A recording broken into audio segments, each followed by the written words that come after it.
In this episode of Millionaire Attitude, we have a guest who is a 9-figure leader, considered the most famous millennial worldwide, and who has opened a vast number of markets. Today, he welcomes us into his home to share how he got started in this industry, how he got involved, the most challenging moments he faced to build his business, how he coped with the deepest depression of his career, how he replaced a leader in his business every time someone leaves, and many insights into the mindset of someone who has become unbreakable along the way. Today, you'll learn how to build a 9-figure business directly from the man, the legend, the myth. Ladies and gentlemen, Alex Morton.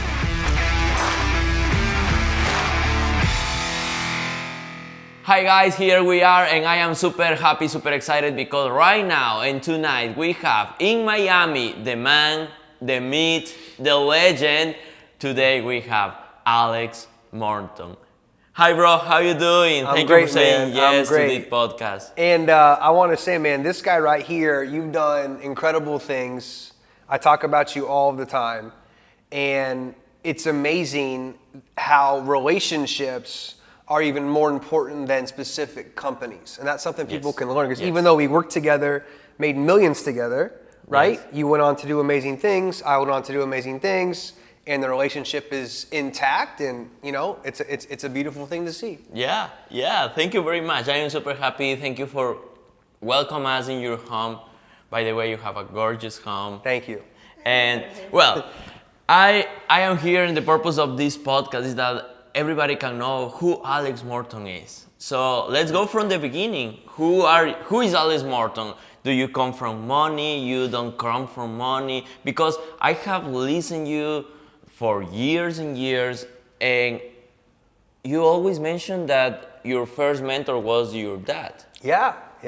So tell us, do you come from money? You don't? How it is? Yeah, well, I definitely don't come from wealth. I guess you could say I grew up upper middle class in a small town in Ohio. My parents did, very well in terms of like the average people in our country. What did they used to do? So they were doing life insurance. Okay. Prior to life insurance, they had a home building company. So like the real story is they had a home building company in Houston, Texas, and they were doing very, very well. The story I was told is they were doing so well, they had hundreds of thousands of dollars in cash stuffed in their kitchen cabinets, new Mercedes Benzes in the driveway, just printing money. And I don't know what year it was, the housing market crashed in Texas, and they lost everything. Oh, and they filed, I want to say, $36 million bankruptcy. So that means like you're not at zero, but you're like $36 million under zero. This is before. This is before I was born, right?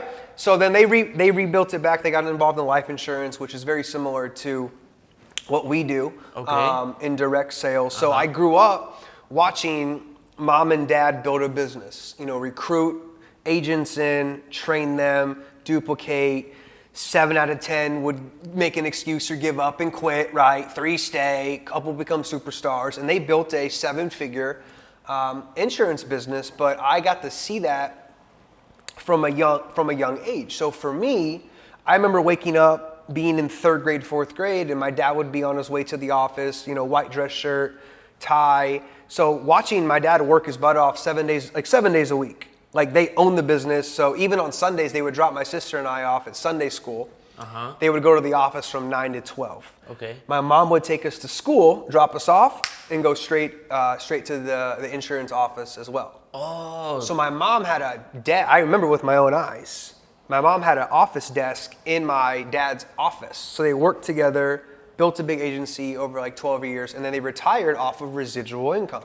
Oh. So I was hearing about residual income. Since the beginning. Right, so work, and they literally still get paid 6 figures plus a year, and they've been retired for, probably close to now 15 years. So my dad drove a Ford Expedition, my mom drove an Aurora. There weren't Mercedes, they weren't Ferraris, there weren't Rolls Royces, So we were like upper middle class, but my secret code hack, I guess you could say, is I got to see entrepreneurship from a young age. So to me, I was conditioned to own my own business, be my own boss, and have no limit on my earning potential.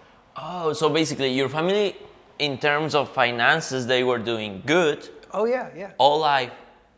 After And- the bankruptcy, they were doing really bad, but then they found life but insurance. you were born in the back rooms? I think I came right after. I came in Houston. My mom she was running a big hair salon for Okay. her first mentors who were multiple 9-figure people. And then my dad was like doing different things. One of the things was network marketing. Oh, really? They were in a company called OxyFresh, Okay. and they were selling toothpaste and mouthwash. And the story was, I was super young, they built that to like $10,000 a month, and then the company changed the comp plan, and their check went from like 10 to 2, and they were like, screw this. Oh. So my dad was trying to figure it out, and he always had this thing, just like me, like I'm gonna make it no matter what. He went to college, and he stayed there for a year, and he dropped out of school, and he went on to become, a millionaire in his own right. And then my mom has a master's degree from like a really smart school called Pepperdine in Malibu, California. Okay. And she's also super, super awesome and smart, and together they built, amazing things. So I was very blessed to see, number one, mom and dad stay together. They've been married over 40 years. Oh, amazing. And building a business together, raising good kids. So it was good for me to be able to see it at a young age and program my subconscious unknowingly of how life, should turn Be out. an entrepreneur. Yeah. Okay. So since the beginning, you grow up looking at your parents as successful entrepreneurs, which creates a mindset in you. But Right. how was Alex in the high school? Sports. You were athlete. Yeah, I mean, I'm only 5'10", maybe. But I was in a small town, so they let me play, So I was doing, basketball, football, even a little bit of soccer. Well, you call it football. Yeah. But football, right? Growing up a little bit. And then in high school, it was football and tennis were like my main sport. So I was always focused on sports. Oh, really? And Lifting weights, running, that was like my thing. But I always knew I'm not going to go become a professional, athlete. But high school was like And sports. you never tried? Girls, sports. Girls. Get A's, get B's and C's in my classes. A normal kid, normal guy growing up in America, listening to music, having fun. Drink. I got drunk for the first time I was 17 years old. Oh, Kind of a party guy too. But throughout all of that, though, I was reading like personal development books also in high school. Like true Really? story. My dad gave me Rich Dad Poor Dad at a young age. And I found my parents' Tony Robbins audio tapes in the basement. Even though you were a sport guy and a party guy, you used to read. Yeah, I always wanted to be rich. Ah, okay. Always wanted to make money, always wanted to be rich. We grew up, we lived in Central Bexley, it was called. Yeah. So North Bexley was like wealthy people. Mm-hmm. We were in Central, which was the middle. And then Okay. South Bexley was kind of the people that were more on the poverty side. So we were right in the middle. So I grew up, I saw, people that didn't have a lot, and I saw people that had a lot. There were even some billionaires in North Bexley. So I just grew up thinking like, okay, one day I'm gonna get older, and I'm gonna find out what this guy and girl did to be able to have Range Rovers and Mercedes and have a pool in their backyard. I didn't have a pool in my backyard. Oh. I had a little bit of grass with a trampoline, which was cool. But I'm like, dude, I want a pool. Now we have a pool on our balcony, But but even at a young age, I'm like, yo, we need to make money. Now you have a pool in a balcony Yeah, with funny. an ocean view. With an ocean view. Oh my God. Okay. But you know what, and just so you can understand, more Latino and Hispanic people are looking to this podcast, and most of us think that everybody in USA has a lot of money. And they live like in Manhattan, in apartments like this. The 1% of America has money. Okay. But you can get on Google for everybody in Ecuador, Peru, Colombia, Venezuela. Google the average household income in America. It's not that much money. This is going to blow your mind. I don't want to say a wrong quote.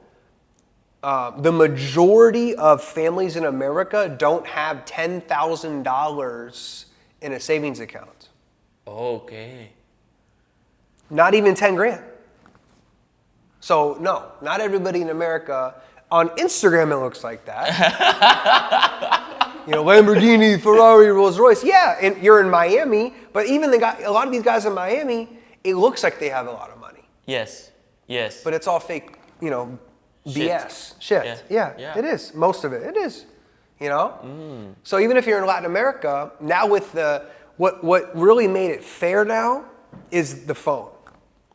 Social media, YouTube. Like, there's people that came up in these different countries in different e-commerce or network marketing or social media influencers, right? From Argentina and Peru that became multimillionaires because of the internet. Yeah, it's true. Were you always a popular guy in the high school? It was a small high school, I feel like my friend group, and I still talk to them today in my group chat. It's all my homies from like high school. It's really fun, Okay. We were kind of like, I guess, I don't know. If I'm looking back to 2008, I would say there was like one group of guys that were maybe more popular up here. Mm-hmm. But a lot of them were doing drugs. I didn't even really know I don't even know if I knew what cocaine was in 17 years old, So like up here was like more popular guys. We're like the next team, I would say, if that even makes sense. Like we were popular, like we all had girlfriends, we were playing sports. My best friend growing up, David, he was like probably the best athlete in our whole graduating class. He went out and played Division I, college football and stuff. But I was always nice to people. Oh, really? So I instead of the word popular, I think people were just gravitated towards me or wanted to be my friend, even when I was little, because I was just a nice guy. Like I've never been like I remember standing up to the kids that were getting bullied. I would like go to the bully and be like, "Bro, what's going on?" Oh, really? Like why are you picking on people? Like I've always been someone that's like trying to would want to stand up for people that like can't stand up for themselves. Oh, yeah. I never understood why some people are just so mean. Like, why are you mean to this guy or this girl? It's like stupid. It's stupid. So I was just kind of like, I don't know. I was a nice guy, funny guy, I guess. People wanted to, be my friend. And I think it's your personality, right? And what we do now with building teams and organizations, like, people got to like you.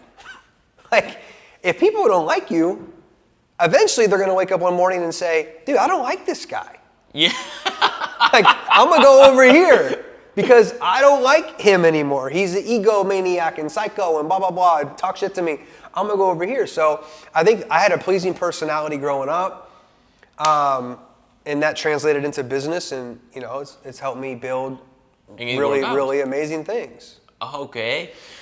So then you graduate from high school and then you go to college. Okay. And which college did you go?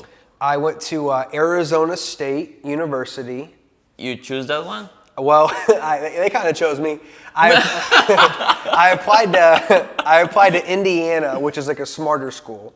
Okay. And they said no. I applied to Oklahoma, where my dad dropped out of, and my grandpa went, and my grandma went. They put me on a wait list, and then they told me no. And then I applied to Arizona State. So I grew up in the cold weather, right? Okay. So the snows and the ice and the nastiness. And Arizona's like beautiful, it really is. Sunshine, kids go to the pool during like Mondays, you go to class and then you go to the pool and it's like beautiful weather and palm trees, it's paradise, right? Mm-hmm. So I took one college visit there with my dad and I was like, oh, I'm going here. Okay. I was like, this is crazy, Oh, I like it. I grew up in like a little farm town. I go out there and, girls look different in Arizona. Cars were different in Arizona. The food tasted different in Arizona. So I'm like, let's go. Different in which way? Just better. Oh, better than Ohio. Yeah. Ohio's, I love Ohio. But like, I turned 18. I'm like, I'm out of here. I love you guys, but like, Rob Dyrdek? Rob Dyrdek, the skateboarder, he's on the TV show Ridiculousness. Yeah. So we're friends. He's a mentor of mine, right? And it's funny. Similar. He grew up in Ohio. Oh, also. Too. And he's like, yeah, I go back there for like, family reunions, but that's, 1-2 days. I couldn't understand what you're talking about, but I've been in Ohio because I've been building over there. I think I saw that. Yeah. I was there and you messaged me Cleveland? No. Columbus. Cincinnati. Yeah. That's like 90 minutes from where I grew up. Okay, yeah. And when I was there, I was like, oh my God, this is a small town. Yeah. I couldn't believe it because when you say a small town, for Latinos, we imagine, what could be small for Alex? You know? Yeah. But when I was there, it's small. And Cincinnati's considered bigger. That's one of the bigger cities in Ohio. Oh shit, so where you were was even smaller. Oh, dude. You could drive from one end to the other end less than 10 minutes. Really? Really. So really small? Small, yeah. 2 ice cream shops, 2 pizza parlors. Okay. 1 high school, 1 school. Everybody went to the same school. Yeah. Okay. Arizona was better. And then what did you study? I went there and I was I was trying to get into the business school, which back then it was like a top 25 business school. So it was like a good business school, whatever that means. But I wasn't doing well in my freshman courses. So long story short, I was trying to qualify to get into the business school and I had a macroeconomics teacher and I got one of my first exams freshman year. I didn't do well on it. And he wanted to see me after class. And I remember he was kind of being mean about it. I got a D, right? A, B, C, D. And the only thing under that would be F for failure. And he said something to me, what do you want to do when you graduate, son? And I'm like, I don't know, get into business, get rich, make money, whatever. And he literally goes, you'll never make a lot of money in business because you don't understand the fundamentals of the macroeconomics of our country. He told you that? He told me that. And I was thinking to myself, I already was at that point. This is me. I'm sitting in class. I'm 18. And this guy's talking about business, business, finances, making money. And I'm thinking, wait a second. How much money does this guy get paid to do this? I'm not throwing any shade at teachers. Teachers and professors are some of the most important people ever. For sure, yeah, for sure. They're teaching the kids. I mean, that's the future of this country, everyone's country, right? Yeah. But I'm not going to let some guy making $60,000 a year tell me I'm never going to make any money in business because I don't understand some stupid little test. So I went to the guidance counselor and I said, I'm not getting in anyway. I said, whatever the really good athletes at the school, whatever they're majoring in, put me in those classes. Because we had a guy, I don't know how, in Latin America, James Harden, he's a big NBA player. I don't know, $300 million contract, crazy. He went to school with me when I was at ASU. So he was going to go to the NBA, so he didn't care about school. He was taking certain classes. I said, put me in those classes. Oh. So my degree is in communications. Oh, you have degree in communications. Which actually, funny enough, helped me. Yeah. Because in my communications, there was actually a couple courses that were good. Public speaking. I took it was called COM 225, Intro to Public Speaking. In that class, what they do? They made us stand up in front of the room and talk. And speak. In front of 80, 100, 400 people. Right? Another class, Intro to Acting. Acting. Oh. So be emotional, talk loud, get mad. So cry. All of these things translate into effective communication in business. Oh, bro. Yeah. God is perfect. That was perfect, yeah. Oh, I actually use some of that stuff in business. Now you live from talking in front of people. I get paid to talk, man. I'm talking at this event. Sunday. Yeah. So, it's amazing. I think if people are in school right now, well, obviously right now, probably you need to learn AI. It's probably a big part of the future is going to be AI. Yeah. But if you're like me or you in college right now and you're like, I don't know what to study, I don't know what to do, I really think learning languages and communication. I wish I could speak Spanish, man. Really? Of course. But you Everyone know in how Miami to say speaks. dale. Yeah, dale, hola, me llamo Alejandro, construir equipo grande. You know? But, you know, language is powerful.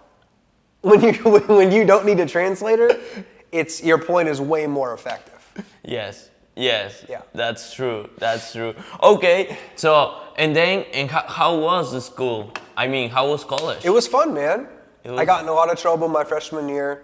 I've told this story, you know, I wrote a book on it, Dorm Room to Millionaire, whatever. I got handcuffed one morning, I got handcuffed by the police because I got so many write-ups, they called it. So I got caught with like bottles of liquor so many times in my dorm room because it was like they call it a dry dorm, meaning you can't have any alcohol.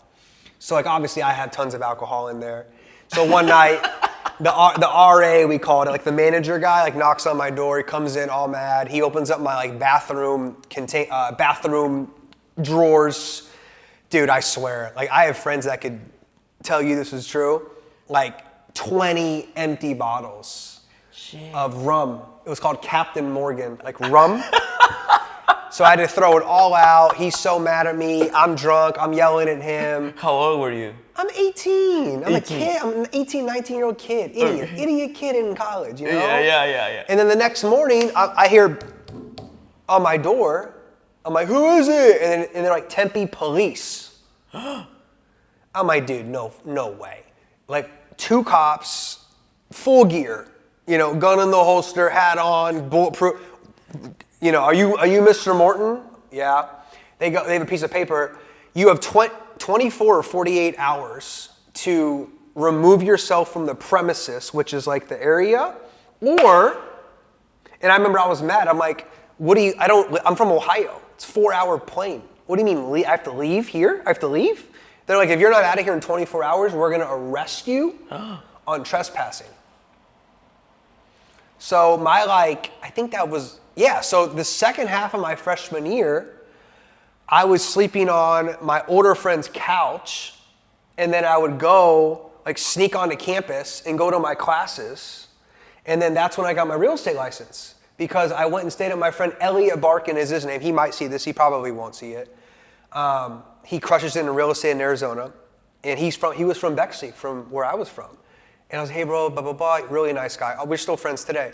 Yeah, man, come over, bring your stuff. You can stay at my place. So I'm sleeping on this kid's couch. I'm going to my classes, passing my classes, and then I see him making money in real estate. And I'm like, what is this? Oh. And he's like, you can sell houses, you can sell condos, you can do listing, watch this TV show. So there's like a famous TV show about real estate. Okay. And I'm watching this show, and I'm like, oh my God, these guys are rich. So I took I didn't have a car, so I took a taxi to the real estate school. It was called Real Estate Learning Center. I walk in, I'm 18. I walk in, the front desk girl says, what are you doing here? I said, I want to get my real estate license. She said, how old are you? I said, 18. She goes, everyone in there's your parents' age. I said, okay. On the internet, it says, if I'm 18, I can do this, right? She's like, yeah, I guess so. So it was like $100 to sign up. I had to do 90 hours in person to learn all the real estate stuff. And then I have to pass a big exam. I failed the exam a bunch of times. And I spent the summer there. In the summer of Arizona, it's like Dubai summer, 120 degrees. Oh, shit. Sweating like crazy, nasty, just terrible. But I eventually get my real estate license, and then I get involved in entrepreneurship for the first time. And that was your first approach to entrepreneur. Yep. And it's interesting. This weekend's event, the first guy that hired me texted me today, Carl. He's actually in town. Oh. So I'm going to see him tomorrow or Sunday. Oh, nice, bro. Which is crazy, yeah. So you were a realtor? I was a licensed real estate agent in Arizona. Oh my God, at your 18? Yeah, 18, 19. I did that for, up until I found direct sales. And you were selling property? Yeah, a little bit. For me, I was making no money, and then I got into this. I would get a check for $400, $800. I helped sell my parents' house. That wasn't my biggest check. It was like maybe $8,000. But dude, I was, but more importantly than the money I made, I was learning how to talk to people, deal with people. Eventually I got a car. I would go pick up a family on a Sunday, drive them to go see 5 different houses all over the city. Oh. walk in the house. Oh my gosh, Mr. and Mrs. Johnson, can you just imagine waking up on a Sunday morning here with your kids? Beautiful pool outside. Your wife's cooking food in the kitchen. You can just smell the food. You know, big flat screen TV to watch the football games. Wouldn't this be perfect? So I was learning sales. Yeah. You know, and I was doing okay. I wasn't bad. They teach you that in the school? Yeah. Oh, not the school. In... When I got hired by these young guys, they were like teaching me how to, you know, what to say, how to say it. Oh. So I tell people, real estate taught me sales, service, dealing with people, rejection, objection. Okay. And how long were you involved in that? I mean, I got involved in direct sales at 21. So I think from like 19 to 21, I was a part-time real estate agent in Arizona. So for 2 years? Yeah. And I was in school, and I was partying, having fun. But that was I didn't have a job. My other friends had jobs. Outback Steakhouse, Taco Bell, delivering pizza. And I was like, dude, I'm not doing any of that crap. But I'll do this. I had t-shirts that say Alex Morton Realty. It wasn't even a real company. I just made the t-shirts. Yeah. I had flyers. I would have like 15 condos on a piece of paper. None of them were my listings. But I acted as if they were my listings. It wasn't illegal, but it wasn't legal. It was gray. Okay. I would go to parties. So I called it partying with a person. So I would go to parties and I'd be passing out my flyers. Hey man, you looking for a house next year? Oh, yeah. Everyone needs a place to live. Yeah. 80,000 college kids. So I became like the guy helping people get condos. So that was a good school for you. It's great.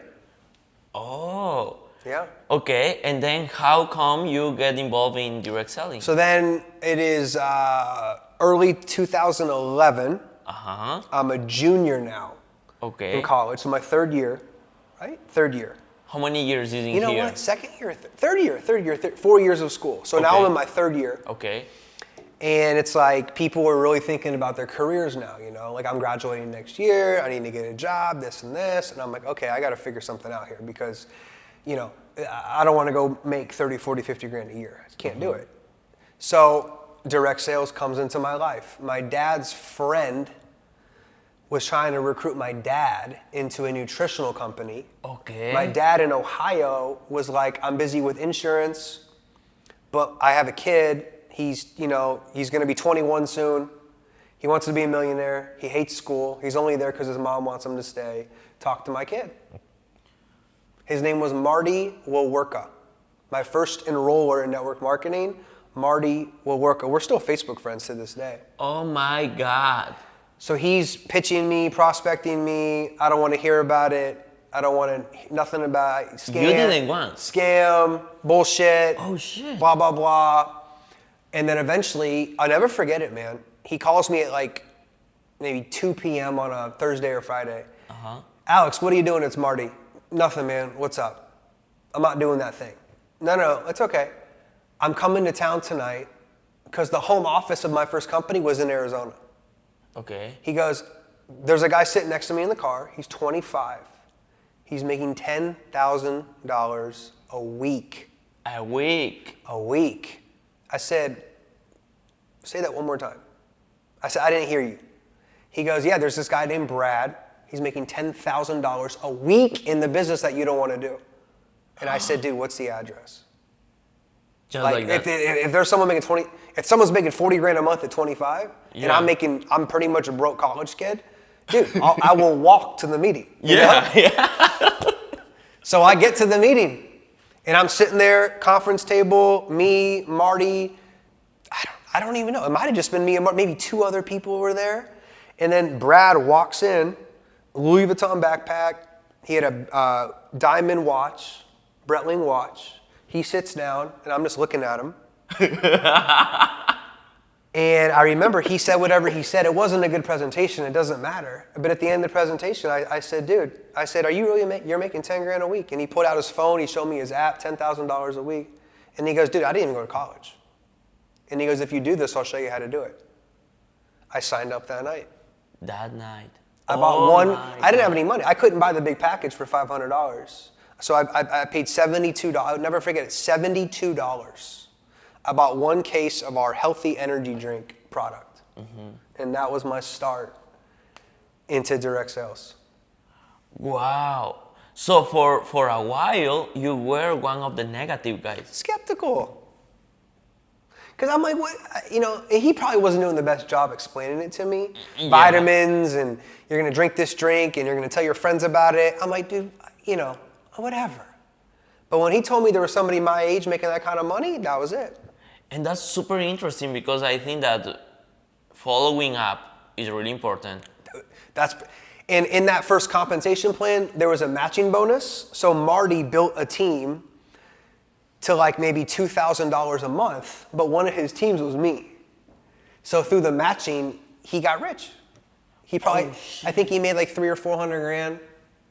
Maybe not rich, but you know, back then. Yeah, Good money. Yeah, a lot of money. Good money. Yeah, and we're talking like, how much? 14 years ago. 2011, 2012, 2013, 2014.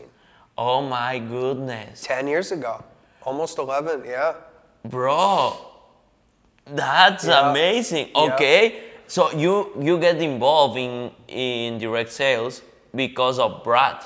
Pretty much, yeah. Brad, and then the more I looked into it, the more I'm like, oh man, there's a lot of company. Amway, Herbalife. This is when Herbalife had, was it Real Madrid? They had one of the big soccer teams, football teams. They had Herbalife Nutrition on their chests. It might have been Real Madrid. It was, with Ronaldo. I'm like, Ronaldo is wearing a network marketing company? They're like, yeah. And then Amway, they owned an NBA, they owned the Orlando Magic NBA team. So I remember thinking like, okay, if they're owning professional sports teams, this isn't a scam. Yeah. You know, like, come on, you know? This is bigger than I thought. This is a big deal.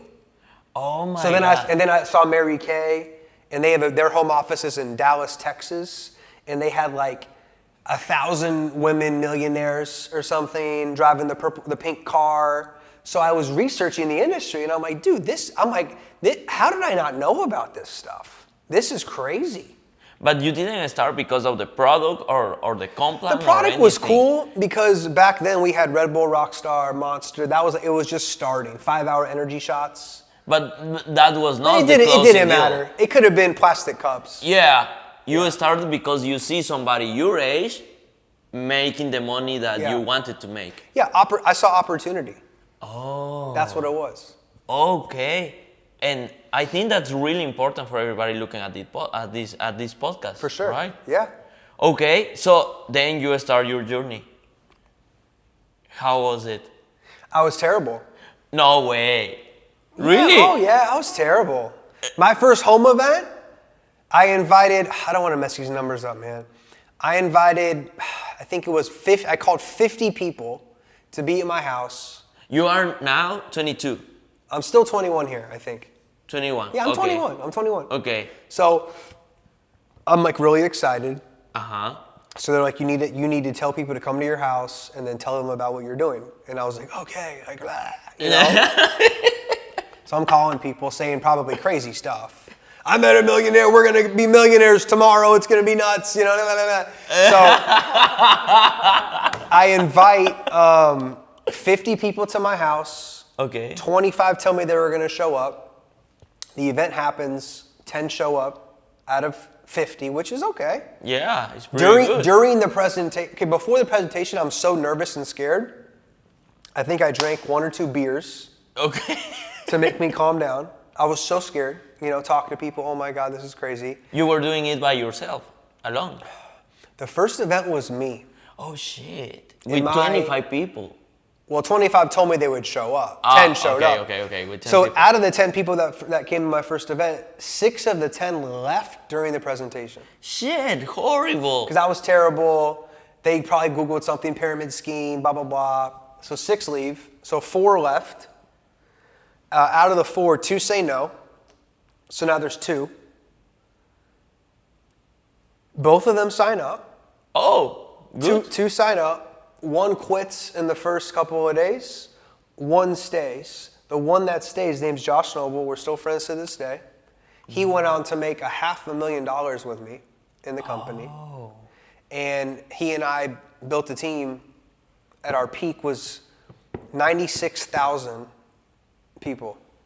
90? The back office said 96,000 people.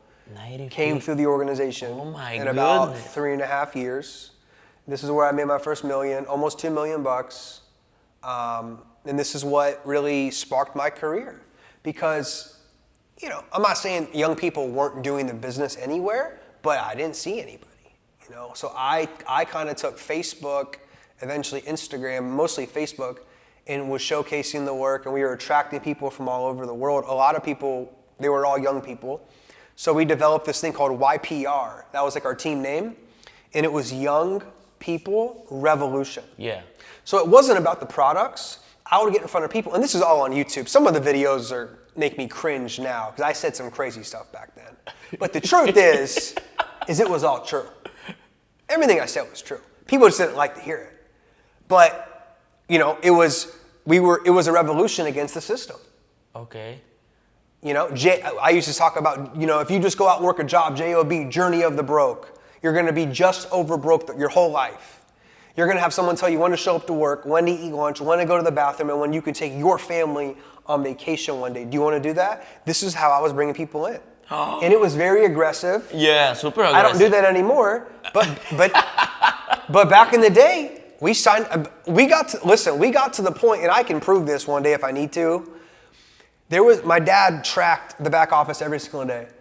And I think for over 2 straight years, including Christmas, our organization signed up 100 new people, paid people, every day for over 2 years. Every day? Every day. I get the text, 101, 104. Today we put in 140. On closing Fridays, we put in 165. It was bonkers. It was insane. If I would have had the compensation plan I have today in that company, dude, I would have became a multi-millionaire. Oh my goodness, yeah. I cannot believe that. We made network marketing cool for young people. Because in that moment, on time... Were you in the industry in 2011?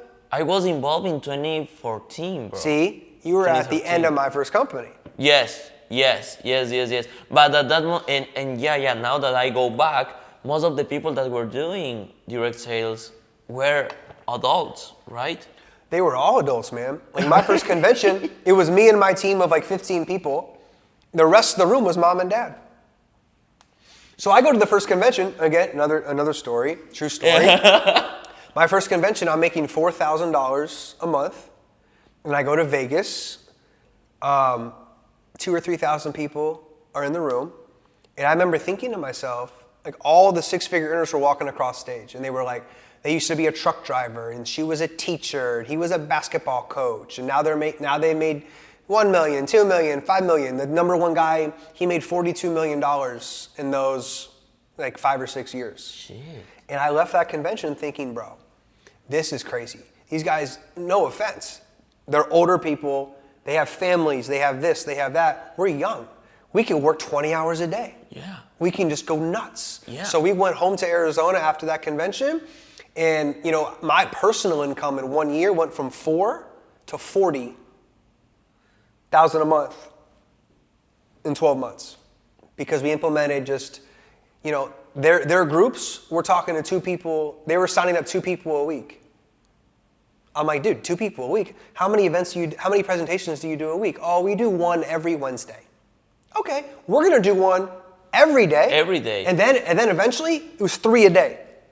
Shit. I was personally, physically speaking at events just in Arizona, 4 p.m. I would get in the car, somebody would drive me.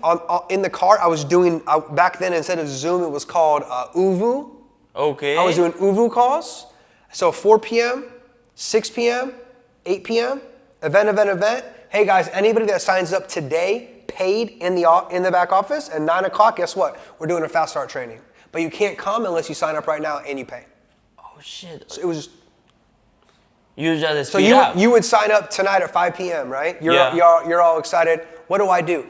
Gustavo, give me your phone. I'm gonna make a text message. You're gonna send this personally to 10 of your friends. Can you do that? Yeah, I can do it. Okay. All you have to do tomorrow, bro, is bring 3 people with you. So imagine, it was just numbers. And it just grew, and it grew. And then what happened was other colleges saw what we were doing at Arizona State, and then we got Ohio involved, Michigan involved, Florida involved, Texas was huge. Much Huge, of them college. huge. 98% of them were college-aged kids. Okay. By the third year convention of the company, when I came into the company, I think they did 40 million for the year. We took it to 230 million a year. By the fourth convention, 95% of the entire 15,000 people convention, Vegas.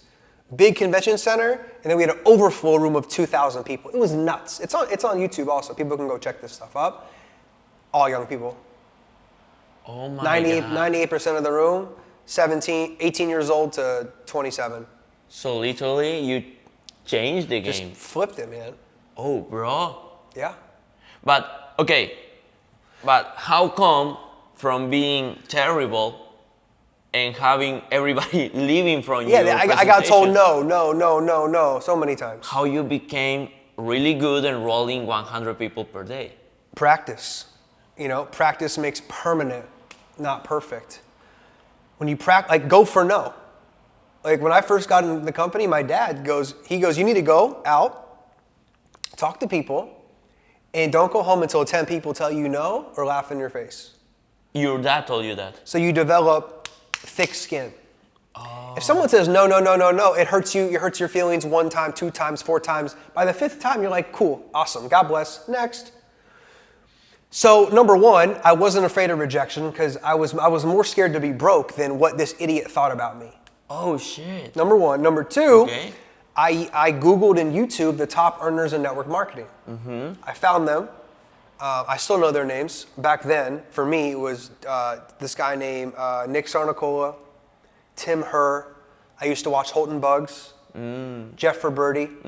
There was a guy named Larry Raskin in a company called ACN. Very old school guys. Yeah. But guess what? I was watching these videos, and I was learning how to present. Yourself. And then I found out Tim Herr lived in Scottsdale. I was in Scottsdale, Arizona was about 20 minutes from me in college. Okay.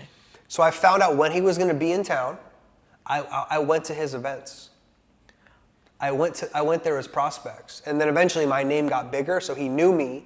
And then he tried to it was funny, he actually tried to recruit me into that company.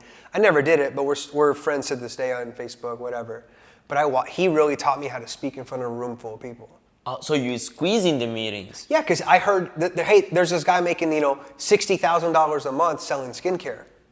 It was lotion, like from the Dead Sea in Israel. Yeah. They were making lotions, Dead Sea products, and I'm like, dude, there's a guy making $1 million a year selling foot cream. What if he can do that with foot cream, and he was the best, man. He said, raise your hand if you have skin. Oh. You know what I mean? Yeah. Skin's the large. I can still hear the stuff. So a lot of my lines I took from him. Oh. A little bit of Holton, a little bit of Tim, a little bit of Jeff Roberti, a little bit of Larry Raskins, and then obviously I met my mentor Bob Proctor. I was making $400 a month, and I met him in North Carolina at a water fountain. And by the grace of God, his wife was a 6-figure earner in that company. No way. Linda. Oh. And eventually it got to the point, because my name and brand got very big, so Bob's like, if you work with my wife's young people, I'll coach you. And I'm like, dude, I'm coming to Toronto tomorrow, Yeah, for sure. So that's how that happened. So I got to go to his events and built a very close relationship with Bob Proctor. So I it's like, dude, you have that as your coach he coached me from $400 a month to multiple millions a month. Yeah, he coached you until he passed away. Yeah, he passed away during COVID, and but he taught me, oh my gosh, so much. Oh my God, bro, amazing. But to answer your question, going from really, really bad to where I am today, I had to go from really bad to not so bad to average to okay to good. And you just keep getting better. If you can prospect, present, promote, build a social media brand, and the magic of it is how you treat people. That's the magic isn't what the cars and the condos and the Rolls Royces and bullshit. Everybody can go do that. Mm-hmm. You can be broke in Miami tomorrow. You can go pay. I got a guy down here that leases cars. You can drive a Lamborghini tomorrow for $500. Mm-hmm. You don't have to be rich to drive a Lamborghini. Yes, that's true. Okay. But it's what do you do behind the closed doors? Yes. How do you treat people? Are you in the trenches? Do you travel to their groups? When they're like, hey man, I'm gonna call you, can I talk to you today for 10, 15 minutes? Do you get on the phone? Do you respond? It's the little things that I think is the difference between good and great isn't becoming a better speaker. Because you have to be a good speaker to get to 6 figures. You have to be a good speaker to get to 7 figures. To get to $10 million a year, it's leadership, right? It's how you treat people. Yes. And it's keeping your word, Yeah. And it's that's the magic to really get to the pinnacle levels of success. Oh shit. That's And you've done it, man.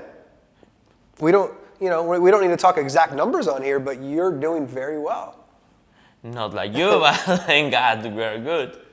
Okay, but so you get better and better and better and better and better, and you start building this huge organization, 100 people enrolled per day, crazy momentum, and you go to the top. Yeah.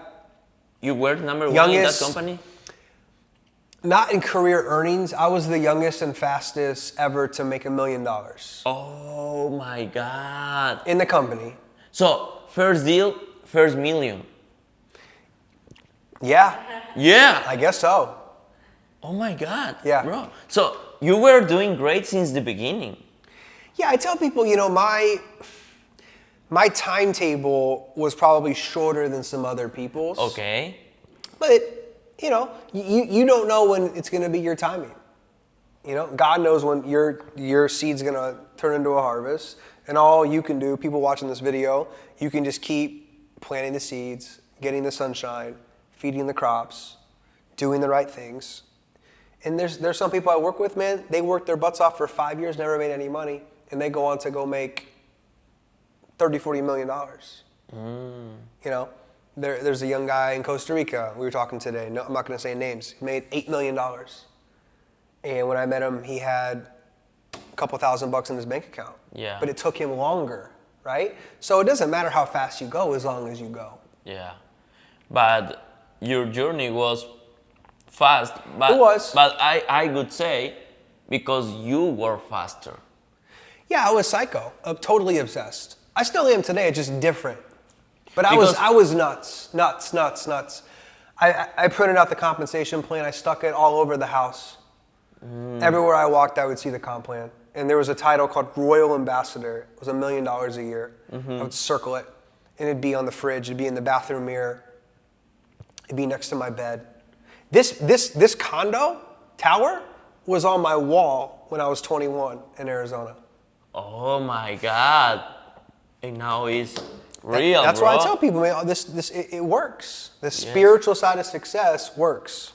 But I mention this because I see a lot of people that sometimes complain like, oh, but for me, when is going to happen, blah, blah, blah, blah, blah. But I think that they should also evaluate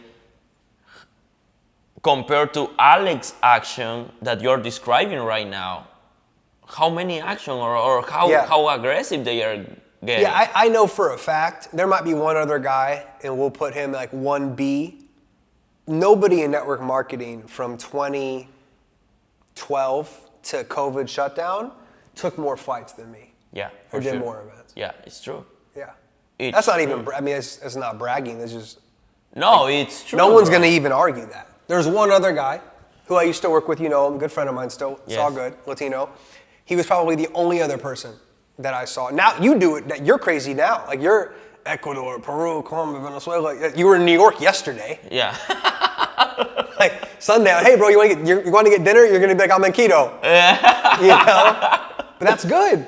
You're leading by example. But yeah, that's true. People complain, they bitch and they complain, why am I not where Gustavo is? Dude, you haven't done 2% of what Gustavo's done.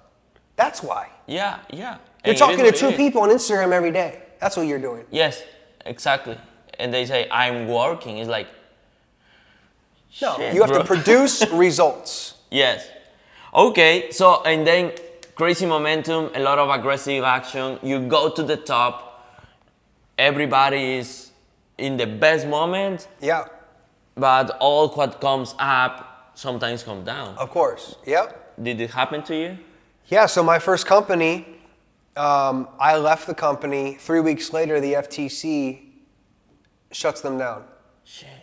Yeah, back then they had way more power than they do today. So they actually shut the company down within 5 hours. And So long it story was short, overnight. they said it was a pyramid scheme. Over time, the judge eventually proved it wasn't a pyramid scheme. yeah. And the CEO of that company is still a good buddy of mine. He got all his attorney fees back, but it was already too late. So, yeah, I tell people, you know, that first company, it was like rock bottom to rock star, but you learn. You know, when you have crazy momentum, sometimes you forget to train the newest person. Mm-hmm. Sometimes, you know, I went from making nothing to, I had a $100,000 BMW. I thought I was a billionaire. You know, 1 month I made $107,000. Back then, $100,000 a month to me, it could have been 50 million. Like mentally, you know, like I'd never, what? Yeah. You know, what? Yeah. So learned a lot of lessons there.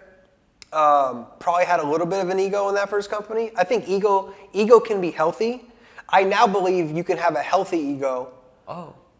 Or you can have an unhealthy ego. So a healthy ego is like supreme confidence. Okay. Knowing you're amazing, you're awesome, you're one of the best in the world. But you also know you're not better than anybody else just because you make more money. True. Unhealthy ego is I'm the best in the world and I'm better than everybody else. That's my opinion. Yeah. You know? No, but it ego, makes sense. right? Ego, E-G-O, Yeah. edging God out. That's not good. You want God in. Yeah, for right? sure.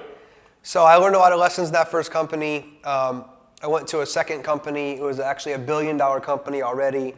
I was excited about the owners and different things. Honestly, I don't even really share this a lot of the times. Towards the end of my first company, I had a lot of friction with my success team, my upline. Oh. Yeah, so I kind of lost. I did. I mean, I've said this publicly a couple of times. You know, I lost like respect type of thing because I was working so hard, and some people above me were just sitting on the couch all day, getting high, making way more money than me, and I'm like, dude, this is bullshit. Yeah. You know, and I would ask for help. Hey, bro, can you help me like with some of my travel stuff here and there? Blah blah blah. You know, this guy had a Rolls Royce. He had a Lamborghini. He had everything. And I'm like traveling the world constantly like a lunatic, going nuts, right? And we just had a little fallout, and I got to the point mentally, I said, you know what? I don't need anybody to be successful. And that's the truth. Even now in direct sales, I tell this to the top people in our groups. I said, you know, you're not successful. Like when we worked together, you weren't successful because of me. You were successful because of you, right? So I said, okay, I don't need these people anymore, and there's no respect there. The love is lost. So I made a decision to, you know, continue on. Okay. So I left that, went to something else. The first month we broke all their records because I had a big name. Mm-hmm. I brought in, you know, everybody. We did like over $1 million, I think, in sales. Oh, the first 28 days, I became the fastest diamond, which was cool, but it was skincare, and the comp plan was like a really old school binary. So like 2 people made a lot of money, like the little guy wasn't making any money. So whatever, I left that, and then I went to another thing, and you know, everything's been you know, very very fortunate, grateful, blessed. But I sit here now at 34. I've been in the game since 2011, so that's 13 plus years. Yeah. And I know for a fact, obviously, it's the grace of God for my success. It's my work ethic. And then it's the help of a lot of great people. You know? Nobody does it alone. Yeah. Especially in our business. Yeah. It's true. It's impossible. It's true. Yeah. Okay, so then when you have to leave your first company, you start the second one, and again, break records. Yeah, first month, super hype, super energy, you know, this is it, let's go, we're going all the way. So everybody, you know, here's the thing, when you build credibility, people join people, not companies. Yeah, it's true. So like, I was the catalyst of the whole company in my first deal. So 95% of our group came with me. You know, super successful movement. Yeah. Oh yeah, big time. I was getting attacked on social media. They had stuff on the TV. Did that affect you? A little bit, yeah. Oh. My own mentor, I've shared this a few times publicly. Bob, for a season there, we didn't talk. He got mad. Because he was told different things that weren't the truth about how I left and why I left. And he made a video telling the company, don't follow Alex. Oh, crazy, dude. Crazy. That one brought me to tears. You know, I'm still young. I'm 23, 24. You know, we made up later on down the road. Yeah. He actually apologized, which was nice. But yeah, when you build a name and credibility in a brand and treat people well and do good, people want to work with you. Mm-hmm. Yeah. Okay. And in that moment when you are moving and you are hitting again, you are proving that you can do it again. Yeah. So we proved it a second time. Yeah. And I made a lot of money in that 1 year in that company because there's lots of bonuses and so I made a ton of money. But in the process, you know, once that kind of started falling apart, those owners, and this is all true, I can talk about it now, they kind of felt like Alex wanted to maybe leave already, and they were like, listen, if you leave one day before 12 months is up, we're gonna you know, sue you and your whole family. And they were like billionaires. Oh, shit. Yeah, so basically I built that thing hard for 6 months, did very, very well. And then the second 6 months, I was just kind of out. In the second 6 months, I had 26 six-figure earners in my first company. Basically all of them like left network marketing. Got jobs. Oh, shit. Got into e-commerce. A lot of them are doing very well today, which is cool to see. Solar companies, roofing companies, right? But that 6 month, I like gained probably 25, 30 pounds. I was borderline depressed, anxiety. I didn't manage my money well. Like I literally made like 1.7 or 8 mil my first company. I made a bunch of money in my second company. And then like somehow, some way, my entire net worth is down to like $90,000. And I'm like, where's the money?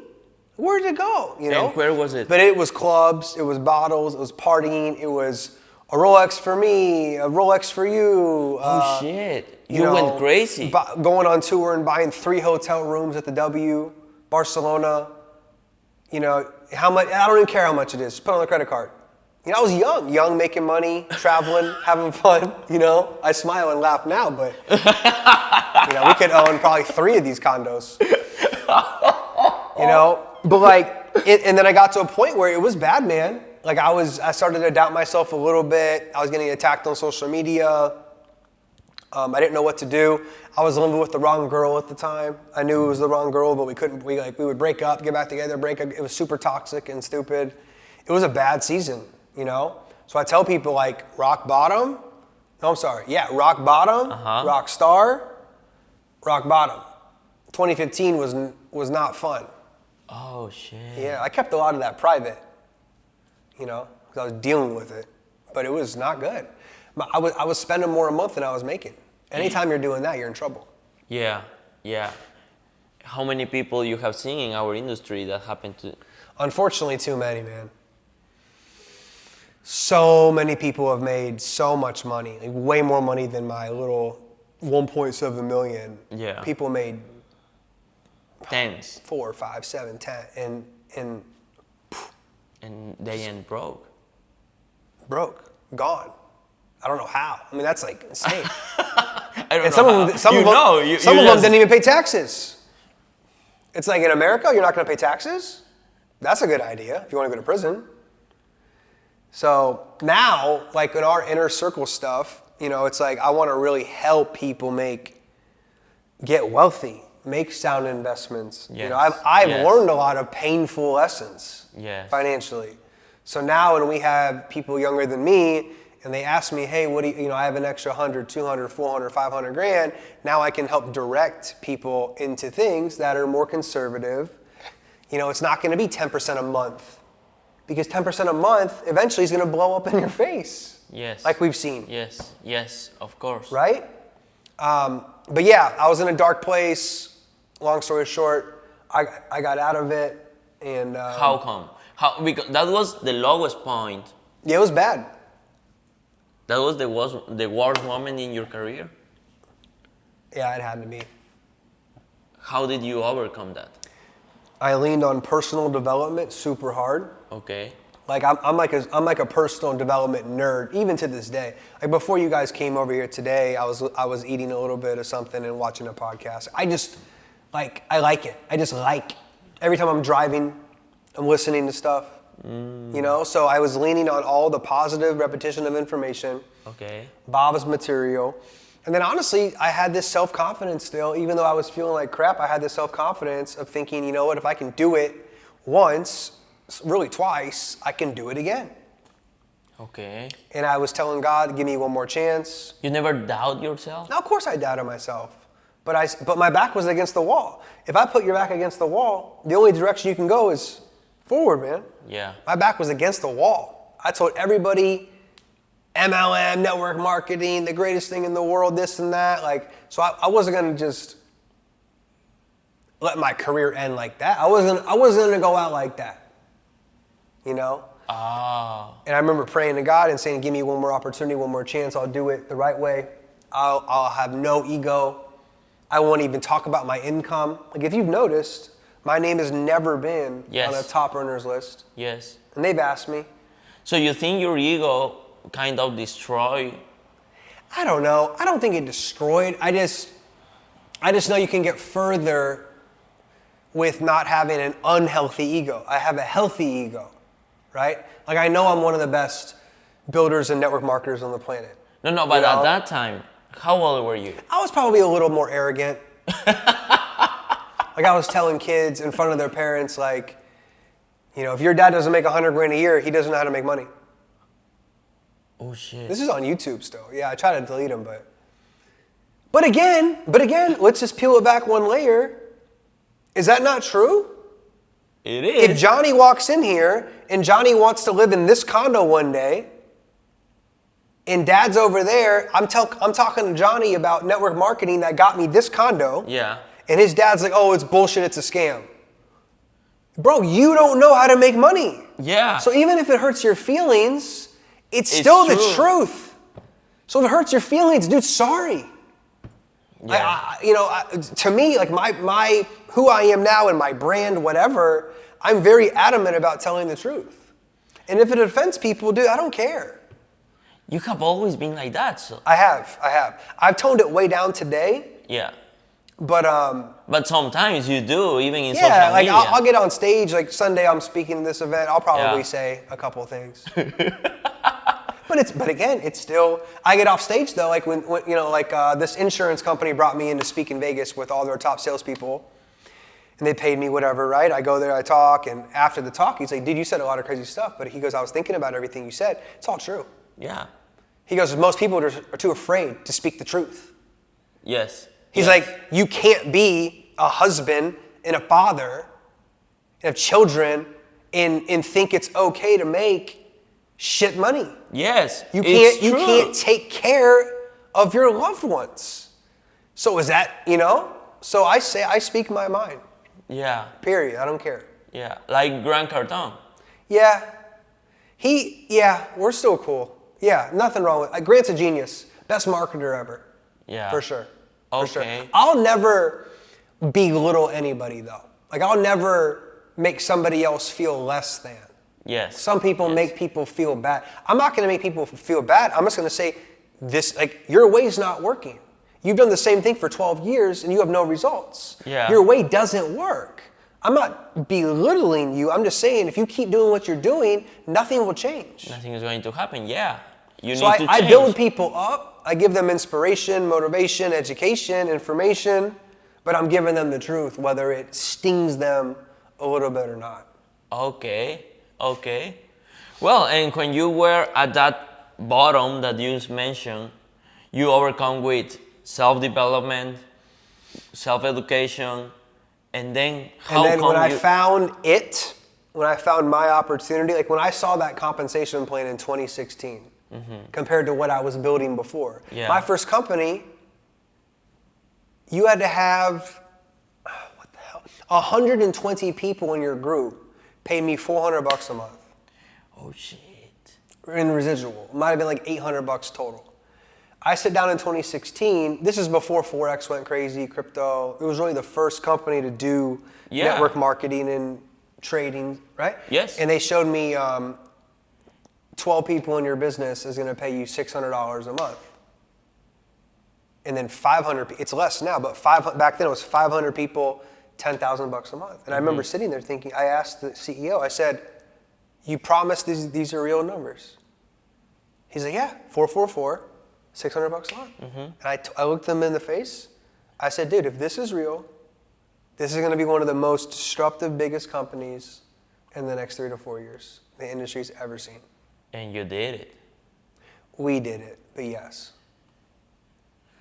You started it, bro. Yeah, I don't know. Okay. I waved the flag. But I remember when... Did you become a million? Yes. Yeah, you became a millionaire in that company. Yeah. Yeah. Shit, yeah. With your lead, bro. Yeah, your guidance. It is what it is. I always mention it. I mention you. It. I talk about you too. I show you to the other young Latino people. I say, this dude's from freaking Ecuador. Now he's in Dubai.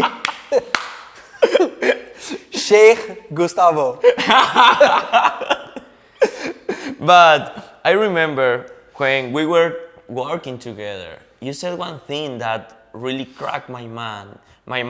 That you said, when I started this deal, I had so many people betting against me that was enough fuel to make it happen. Yeah.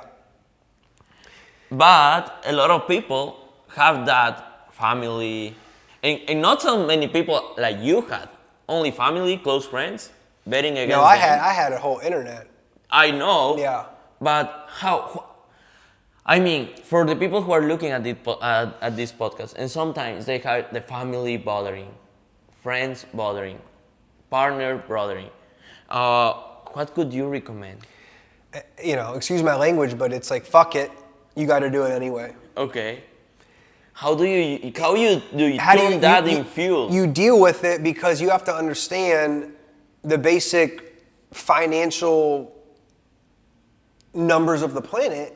3%, if not less now, 3% of the world's population own 97% of all the wealth. The stocks, the gold, the silver, the palladium, the crypto, the real estate. Dude, it's like now the middle class is dead.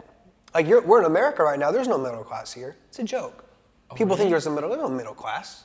It's only rich and poor. You're like rich, kind of getting by. You're wealthy. You're check to check, dude. Oh. And now in a city like Miami, dude, I'm just being honest. 10 grand a month here, you're check to check. With the rent here, the food cost. Take one boat out one time. Go to dinner one time. That's just real.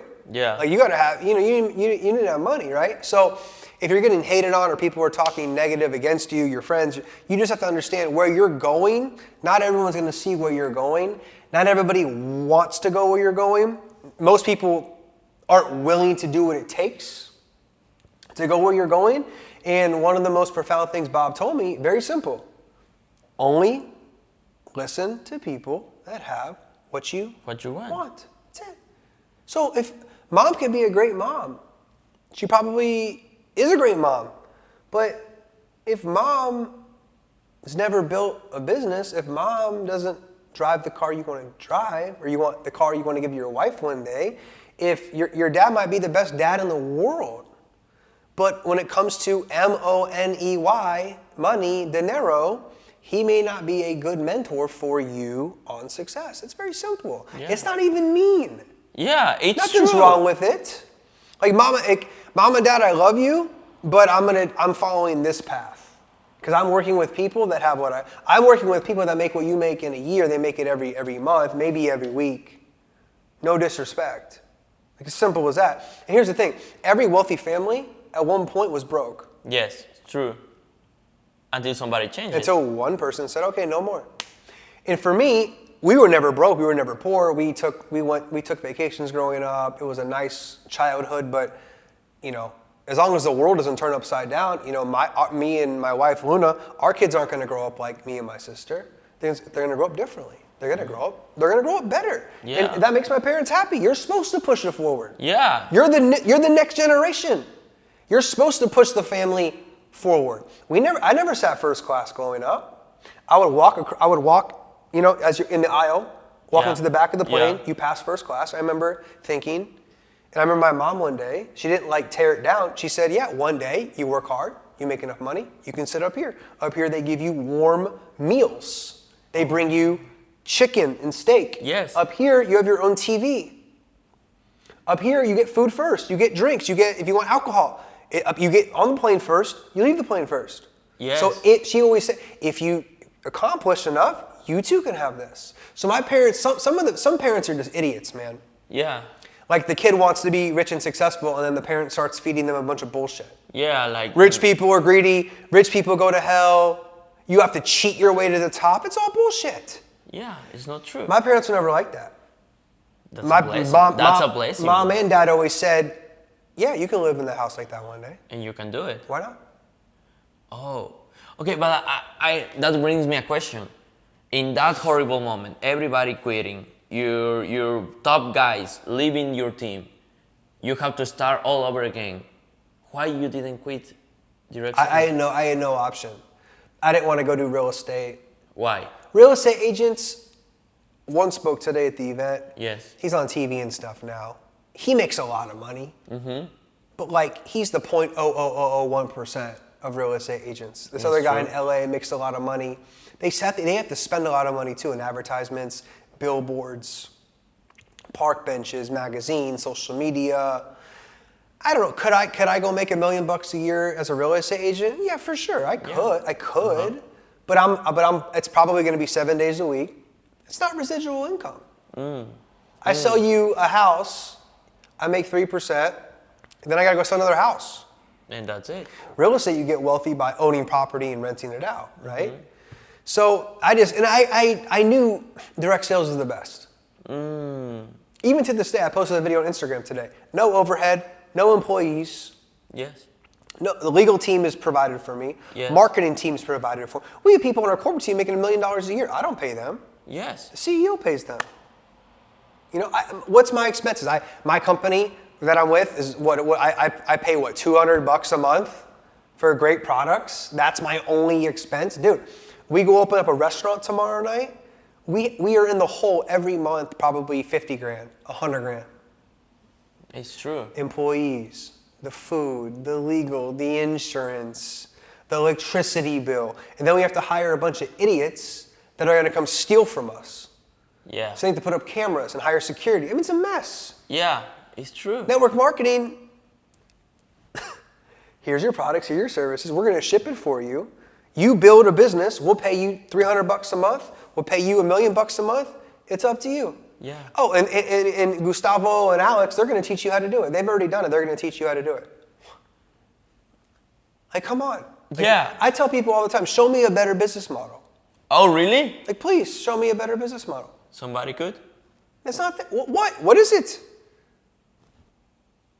There's no license you have to go get. Yes. There's no classes they have to take. Yes. They can get started tonight. Numerically, they can get paid tonight. Yes, it's true. Oh, so you had super clear your vision. I was sold out on the industry because I saw so many people with my own eyes that were making $50, $60, $80, $100, $200,000 a month. And I always knew if you could do it, I could do it. Okay. That's the reason why you didn't quit the industry. Correct. And I wanted it, back then I had a lot of darker energy.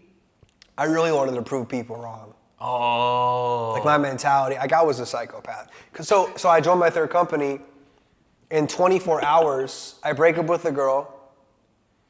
I remember I gave her an envelope of like $2,000, and I said, we're over, we're done. Here's $2,000 to help you get out and go get a condo. I broke the lease on my condo. I took my car, I returned the car to BMW.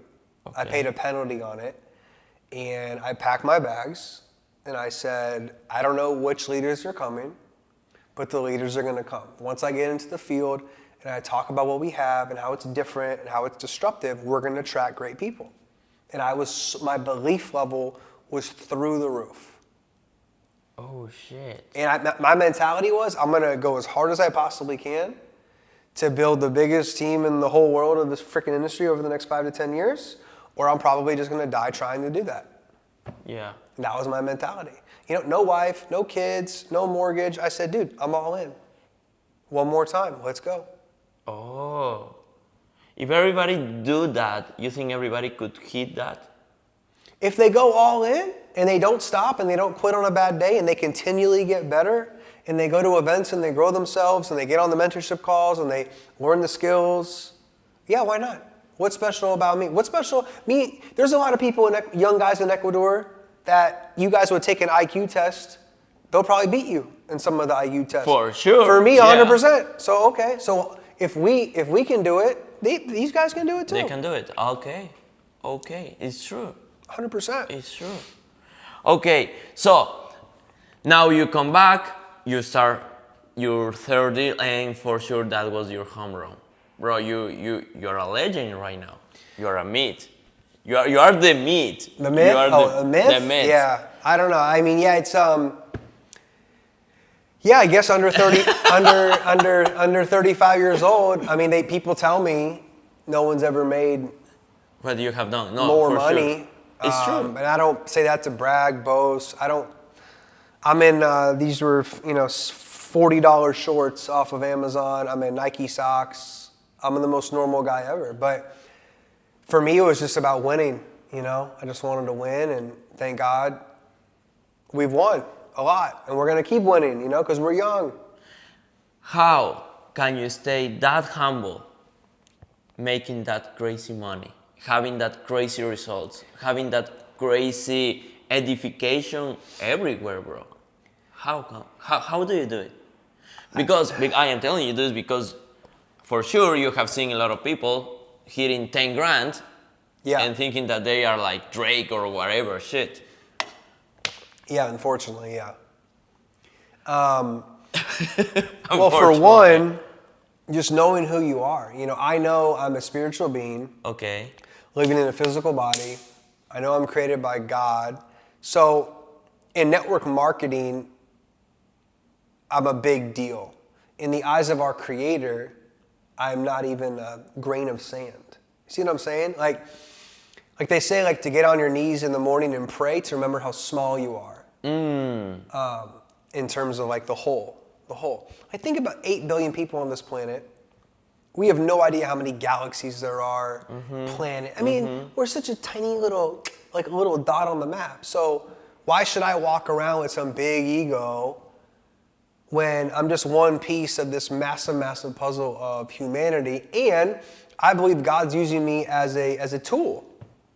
I feel a lot of responsibility to the younger generation that see my stuff and watch me and look up to me and talk to me and hey bro, I'm 22, hey bro, I'm 23, hey man, what do you think about this? My girlfriend doesn't support me, what should I do? Lots of young guys are looking for leadership, virtual, in person. So I feel a responsibility, and I don't want to be, some of these alpha, psycho guys on the internet just spewing shit out of their mouth. Belittling people,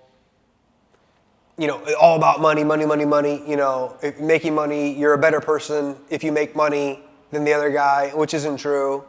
So I think for me, it's like a confident humility. Confident humility. Very confident in what I do. I know I can go into any company at any moment in time. If I flip the switch, we're running that sucker to hundreds of thousands of people. It doesn't matter. But at the same time, I'm no better than anybody else because we are all coming from the same source. Yes, it's true. And another question that a lot of people want me to ask you is, you just said, when I started this, I leave everything. I leave my girl, my car, my home, everybody, and just start new, fresh air. And I remember that you said, I don't want drama. I'm not going to call anybody. Leaders will come. Yeah, yeah. And you did. Yeah. And in the business, you have people who come, people who goes, but you have a belief that you always say is like, every person who quits my business is going to be replaced 10x. Yeah. And you do every time. For me, it's crazy, bro. Right now, I was watching, you're having huge teams in Europe, but in that part of Europe that are almost, we never gone. Yeah. Like, East Europe, right? Eastern Europe, yeah. Poland, Eastern Europe, Croatia, Hungary. Middle East, Japan. Our Middle East team now is huge. Japan's our #1 market. We have How? How do you do it? Some people loses one team of 10 people and they are destroyed. Because the truth is, like the law of compensation, #1, is there a need for what you do? Okay. #2, how good are you at providing the product, the service? #3 is the big one. #3 is how replaceable or irreplaceable are you? And the truth is, and this may hurt some people's feelings, most leaders in our industry, they're replaceable. Yeah. This is just what it is. I'm not saying I'm irreplaceable. I'm not saying that, you know? But most of the time, there's 8 billion people on the planet. You know, if one guy wants to leave with his 10 people or 15 people or 40 people or 4,000 people, we'll replace that volume in 72 hours. Oh shit. We'll attract another leader. Like, how did you I'm develop I'm not gonna get a negative. I used to get pissed off. My first company leaders would leave, I get pissed. I want to kill them.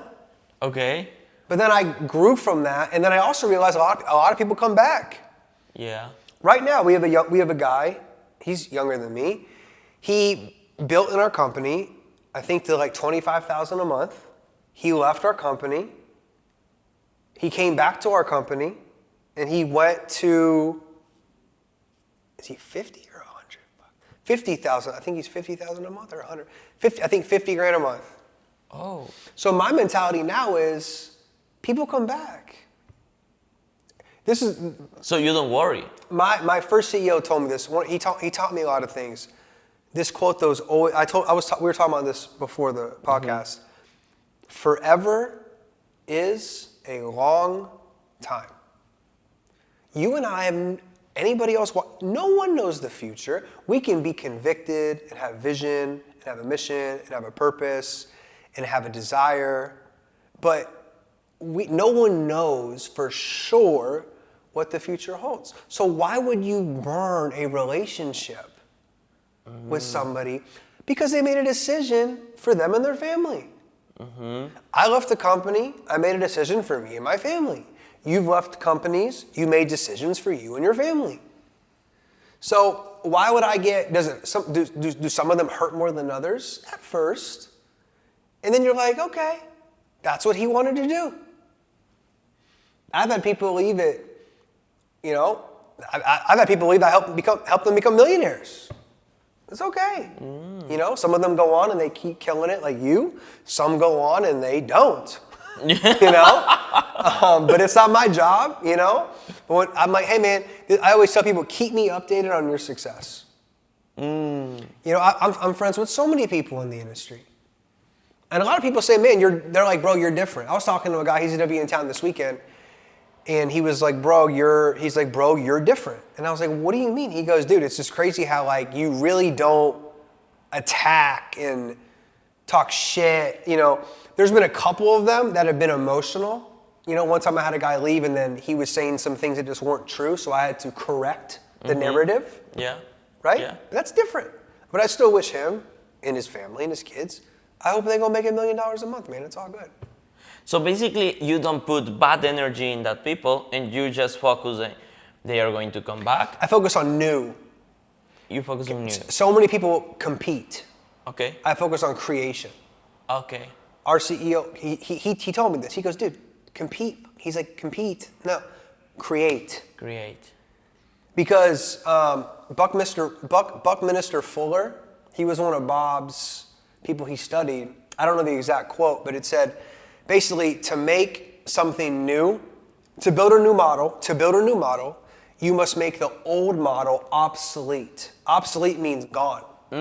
So instead of like, I'm going to compete with you, they're going to compete with each other.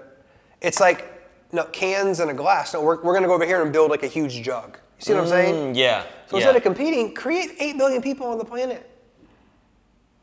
You know, so that's my mentality, and I genuinely believe, we talked about this off the record too, I think the way we're going as a country, and especially in Europe, in our government system, I don't think the network marketing world is going to be allowed to operate the same ways as today in 10 years from now. I really could potentially see a place we get to, unfortunately, the way everything is kind of shifting towards, unfortunately again, the socialism and communism spectrum, especially in America. It is what it is. The numbers are there, right?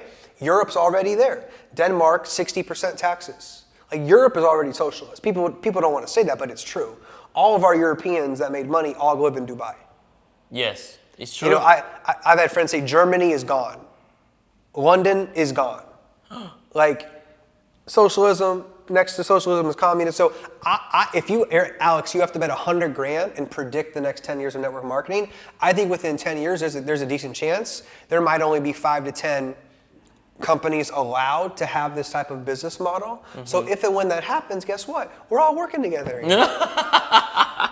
See what I'm saying? Yeah. And if it doesn't happen, then it doesn't happen. Yeah. But if it does happen, I want to have good relationships with everybody. Yeah. It's stupid. So yeah, that's my perspective on that. Yeah. But you focus on creating. Yes, and you want to love people on the way in, love people on the way out.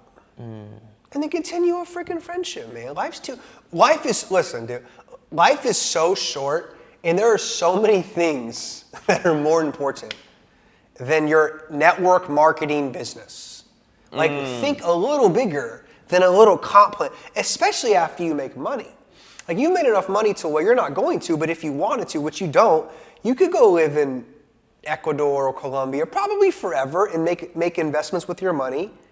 You may not be able to get a private jet tomorrow, but you could probably live comfortably for 50, 60, 70 years. I know I could. I'm not going to go do that because we love what we do. But the point is like, especially when you're financially free, you're going to really destroy human relationships over an MLM decision. Like, to me, that's just stupid. Okay, so basically you always focus on create the new, not compete, give love, not burn bridge, and that's part of the key of your success, bro. Basically being a good guy. I remember one time I came here to the Porsche Design, the other condo that you were in here, a couple of years ago, and I was having a hard time in my business, and I asked you a question that you cracked my mind, but I still remember. You were touring, you were doing big events, and I asked you, bro, what's the key in order to grow and full events and be like that? And your answer was only, be a good guy. I mean, it sounds so simple, but I think in our industry there's a lot of people that cannot do it. Fake love. There's a lot of people that only like you and care about you when you're making the money. And I think why God gave me such a large organization today is because in my first company, when I was an IBO, I helped everybody grow. Like, I would go to cities and I would say to the whole company, anybody that has anybody in this city, send them to my event. No one's gonna cross-recruit your people. No one's gonna steal your people. Get them in front of me, because it's the old quote, right? Rising tides raise all of the ships. Yes. You know, when the ocean raises up, all the boats raise up. You know, your success is my success is your success, and not too many people understand that. And again, I always go back to Bob because he taught me so many things. I was doing this, and he saw me doing this, and he said, Alex, you know what? because you're serving the whole company like it's your organization, he said one day, the whole company will be your organization. Oh. Because you're building it spiritually already. And that happened to you, bro. It happened, man. Yeah. The whole thing, good guys finish last, it's bullshit. You still need to be assertive. I'm aggressive when I need to be. Yes. Like when it's game time, I'm like, let's fucking go. But I don't think you ever can win treating somebody bad, unless they harm you. If someone does really nasty stuff to you, obviously you're not just going to smile and say, oh yeah, this is great. But for 95% of things, they're not even big things. So, and here's another thing. My dad always said, kill them with kindness. Oh. Like you're going to be so mean, so cruel, so this, so that. Dude, I'm just going to keep giving. You want me to react. Yes. This is what I also learned, okay?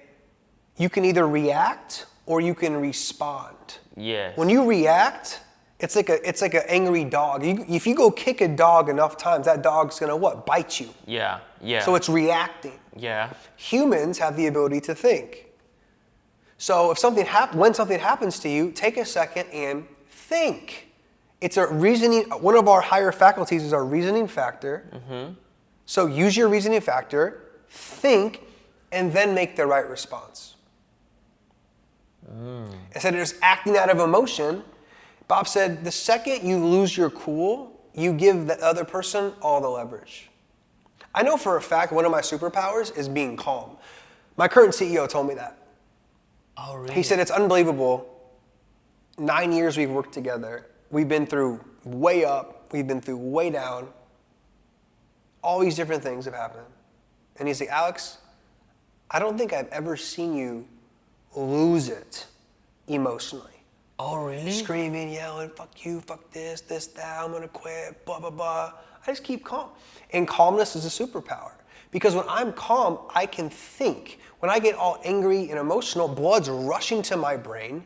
I can't think clearly, and I'm gonna make probably a bad decision. Yes, it's true. Mm-hmm. So you wanna respond instead of just reacting like a psychopath. How do you stay calm in the really hard moments? It's a great question. I think it's a part of my DNA, my genetic fabric. Okay. I do my blood test every 4 months, right? And my cortisol levels are always at the place where, Gary, my good friend Gary Brecker, he's like, dude, you look like your blood work says like you don't get upset. Like you're literally cool as a cucumber. Like and I'm like, yeah. Like my wife, she'll get, it's like annoying sometimes. She's like, she wants to like, and I'm just like, I keep it calm. Because when you're dramatic and oh my God, and because here's the thing, human beings, we always make things way worse than they are, right? Well, that's true. We'll take a level 2 and make it a level 10. But you have always been like that, or you working yourself to be like that? Maybe a little bit of both. Or if I'm in a situation where everyone else around me is going crazy and nuts and they're all emotional, I know it's smart for me to stay calm, assess the situation, and then maybe say 2 sentences that are very profound to help the other people get off of the ledge. Okay. It's in leadership. Tom Brady, greatest quarterback in NFL history. A couple Super Bowls ago, he was down, I think, 4 or 5 touchdowns at halftime. He's walking into the locker room, and he's calm. And like the announcers are like, "What's wrong with Tom?" The whole team's throwing their helmets. Oh, fuck this! Fuck. They're down 4 touchdowns at halftime at the Super Bowl, and at the end, and then the Patriots came back and won. Tom Brady won the game, and they were like asking him this question, and they said, "Why weren't you getting emotional and upset and angry?" And Tom said, "I knew we were going to come back and win the game. Oh shit! So I'm just going to stay calm and do what I need to do." And that's the and same that's how I mindset approach that you things. have. I'm going to stay calm. I'm going to do what I need to do. Oh.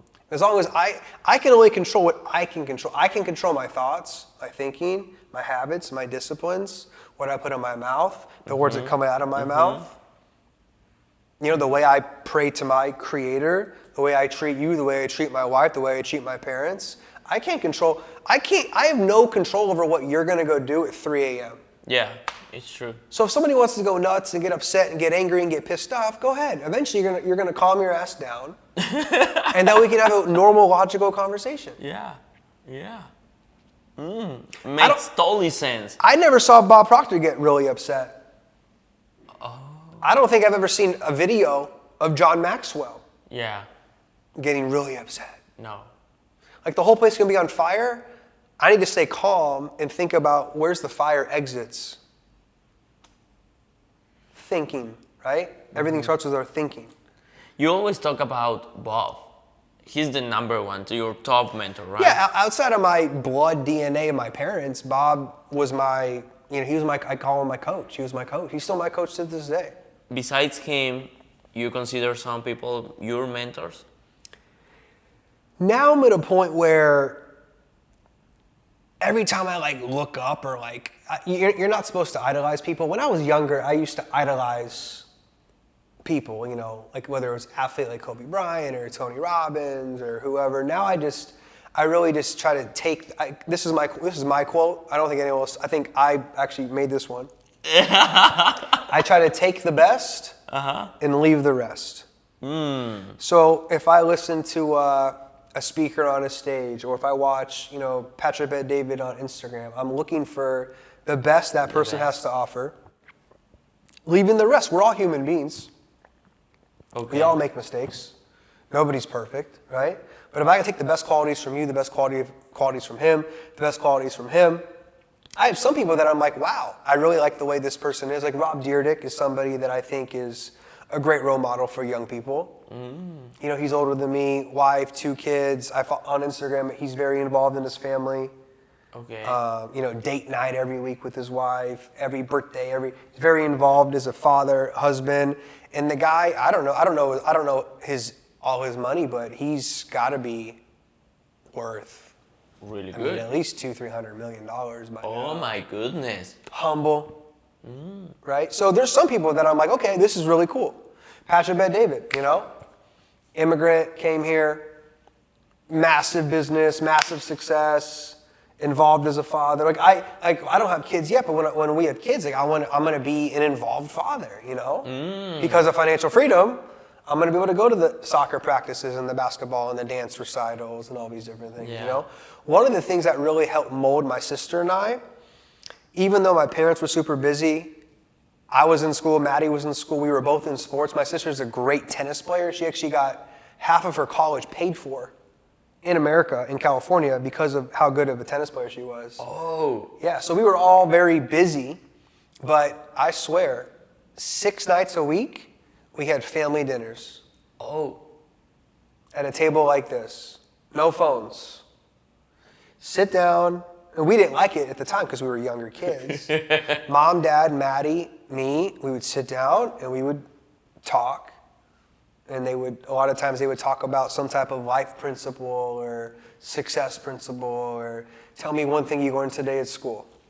Oh. So that was a good cornerstone too growing up. I think that helped a lot of getting the right education, getting the right information, getting the right programming. That's true. That's true. Okay, and I have a couple of questions that people wanted to ask you. Okay. So let's go. Let's go with a couple of them. So you've been an entrepreneur for 14, 15 years? Yeah, technically 13, 14 years, but I mean, I was in my parents' insurance agency stuffing envelopes and licking the letters at 13. Okay, so basically all your Getting paid life. $7 an hour. And then it would snow in Ohio, so I would go door to door and then shovel people's driveways for $20. Oh, really? And then in the fall, the leaves would fall from the trees, and I would knock on people's doors and say, "Hey, I'll clean up your driveway. I'll put all the leaves in the trash bag. Pay me $10, something like that." So I was always doing things to make money at a young age.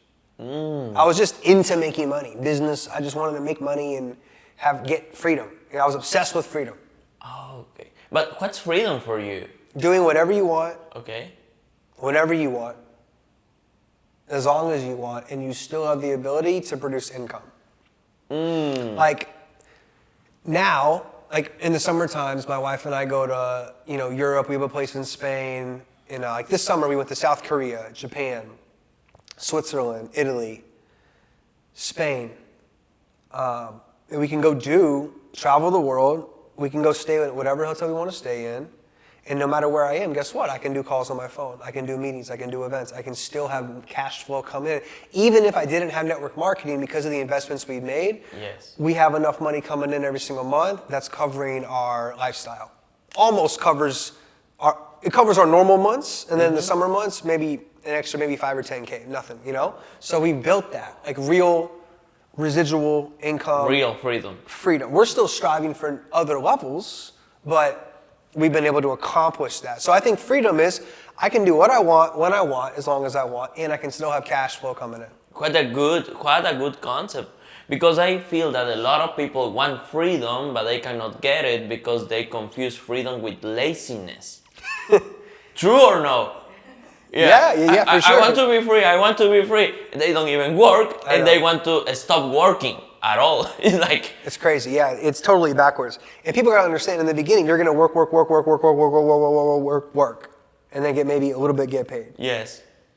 Right? And then we know the thing. Then eventually it's work, get paid, get paid. Work, get paid, get paid. Work, get paid, get paid. But then eventually, like if you wanted to, you could go work, get paid, get paid, get paid, get paid. And that's the truth. But in the beginning stages, a lot of it is work, get a little money, and then spend it to go to convention. You just finished a tour over Europe, Middle East, Asia. Middle East is coming up. We just did Japan, Copenhagen, Denmark, Stockholm, Sweden. Yeah, and then I'm going to Egypt, Qatar, Saudi Arabia, and Dubai, UAE in December. Nice. Doing events, okay. having fun. But this is the question. Obviously, you're not doing bad. You are really good. You have reached what I think everybody wants to reach in the entrepreneurship world. Why you don't stop? Well, number one, I love it. Okay. I love the people. I love continually pushing myself. That's one. Number two, we're not where we want to be financially. I was able to fly here private yesterday. I didn't pay for it, but it was a big jet. And I asked the person who paid for the jet, I said, dude, how much was it to fly from Vegas to Miami? Today he told me, he's like, well, fuel was up. Fuel prices is up. He goes, it costs $100,000. $100,000. Just from Vegas to Miami. $100,000. Could we go fly private all the time? Yeah, we could, but we'll probably go broke. And, whatever, how many years it takes. $100,000 a flight, dude, shit. Yeah.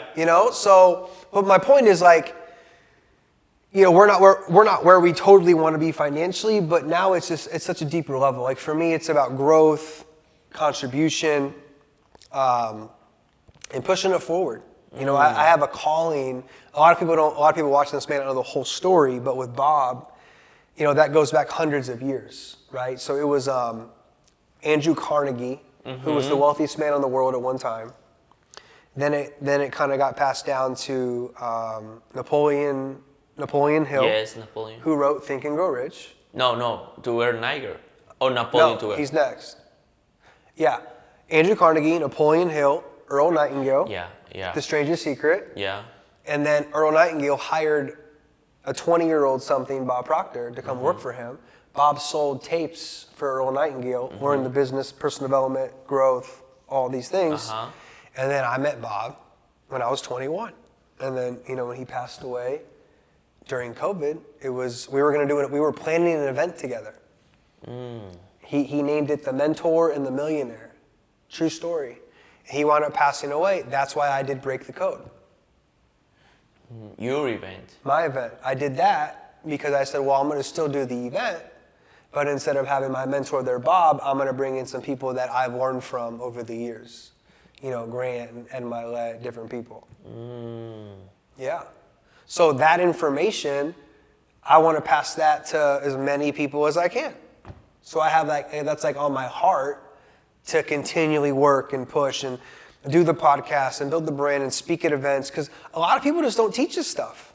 I mean, you probably do, but a lot of people don't teach. Like on the internet, you don't see a lot of that material being taught. You see a lot of sales training, but to me, 95 to 98% of success is the spiritual side of success. Yeah.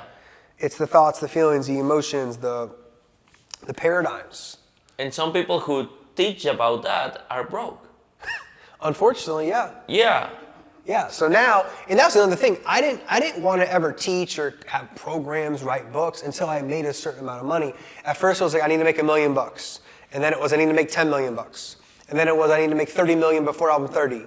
And then, so now I'm finally at a place where I know for a fact, that's why I'm doing more of these events you see me speaking at, because I'm like, okay, now I know I get on a stage and half this room of 2,000 people don't know who I am. I know the words coming out of my mouth are going to add value to their lives and their businesses, because those words coming out of my mouth gave me the life I have today. And I respect that, bro, because most of people don't do that. Yeah, it's insane. Trash. First million, they think they are like rock stars and keep teaching, but they are broke. I know. True or not? I know, that's why we need real people in the field to say, hey, I've done this.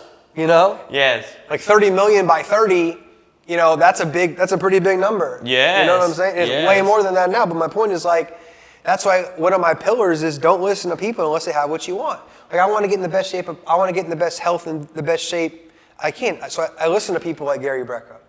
Why? Because the guy knows what he's doing. Yes. The top people in the world paid this man millions of dollars to teach them about health. You have so many people on the internet that are learning from people how to make money that are broke. Stupidity. There should be like a rule. You can't write a book about success until you've made at least, I don't know, even making $1 million. That would cut out a lot of people. Yes. I think exactly the same, bro. I think exactly the same. Because then what happens is people are now reading material or listening to people talking about success, but they may or may not be getting the right information. And now that we're talking brings me to one question that I wanted to ask you, and I think that you are the correct person to ask this. Because even to me, some leaders talk to me every month, I think, like, hey Gus, you have made this amount of money, blah, blah, blah. Why you don't launch your own company? When are you going to launch your own deal? Yeah. And to be honest, for me, I feel that I haven't done anything yet, and I feel like a baby, and it's like... Yeah. So for me, it's like, bro, I don't want that stress. Yeah. And I am good, I am collecting my money, I am working hard, and I am in the side that I like to do. I am not saying no forever, because you don't know, but for me, it's like, I am a baby in this game still, but you're not a baby anymore. Yeah, but honestly, I still look at myself sometimes and I think I'm maybe not a baby, but I'm like still like, maybe I'm like a teenager. Right? There's people like Bill Britt from Amway, Dexter Yeager from Amway. These people are making $50 million, $80 million a year. People don't even know about these people. You know, back in Amway, back in the 80s and 90s. Yes. Yeah. So when my first company, I got to see the number one earner earn. At first it was 80, then it was 100, then it was, I think maybe at his highest point, maybe he was making 300, 400,000 bucks a month. And I would talk to him. His name's Tom. Still have a ton of respect for him, even though we had a fallout. It's all good. And he would say, I never forget, I drove from Arizona to San Diego, California to get like an hour with him, like mentorship in his office outside. And he goes, I wake up in the morning, I walk my dogs, I make my wife breakfast, I read the paper, I do my thing, I do a couple calls a day, I set up events, every month, a weekly event in San Diego, and I get to live my life with real freedom. He said, Alex, when you own the company, you have marketing, you have legal, you have finance, you have executives, you have back office people, you have engineers, you have a tech team, some in America, some in Moldova, some in India, some in Bangladesh. You have research and development. You have people that steal from you at corporate. You have Visa to deal with. Yes. You have Bank of America to deal with. You have crypto to deal with. MasterCard. It's terrible. Yeah. It's like I was close to 3 different CEOs, and I don't want the level of freedom that they have. I just don't want it. And I don't want to have to put up my own assets, especially in America. Maybe if you want something in Dubai, maybe there's a little bit better chance I would maybe look at it, but I still wouldn't want to. Like I tell people, listen, the best thing you can do in this industry, become a top earner, make a ton of money, help a ton of people, have a real residual check coming in, and then live your life. That's it. Get whatever your number is. Some people it's like, man, 10,000 a month. Some people it's 25. Some people it's 50. Some people it's $1 million. I don't know. Yeah. But whatever that number is, where you can take care of the people you love, you can put money away for you, you can make sound investments, you can have the right lifestyle you want. Some people they're cool with just, okay, I got the Miami condo, I'm gonna be here 12 months a year. Some people are cool with that. For us, it's never. Especially my wife, right? She's like, she's from the other side of the world. Yeah. So it's like, okay, travel costs money, first class costs money, 5-star hotels cost money. So whatever money you need to make a month, like right now, one of my goals is to earn just as much money outside of direct sales as I'm earning in direct sales. Right? With just not crazy, not risky investments, just conservative, sound, research the companies, meet the owners, and it's like, hey, we do this, we do that, you give me this amount of money, I'm gonna pay you X a percentage per month, and that's it. And then you put your money to work. Yeah. Money's an energy. Yeah. You don't want to just have it sitting in a bank account. You want some in a bank account.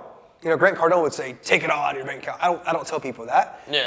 You should have savings. Yeah. I think same. a couple $1 million in a bank account. You don't know what's gonna happen, right? Yeah.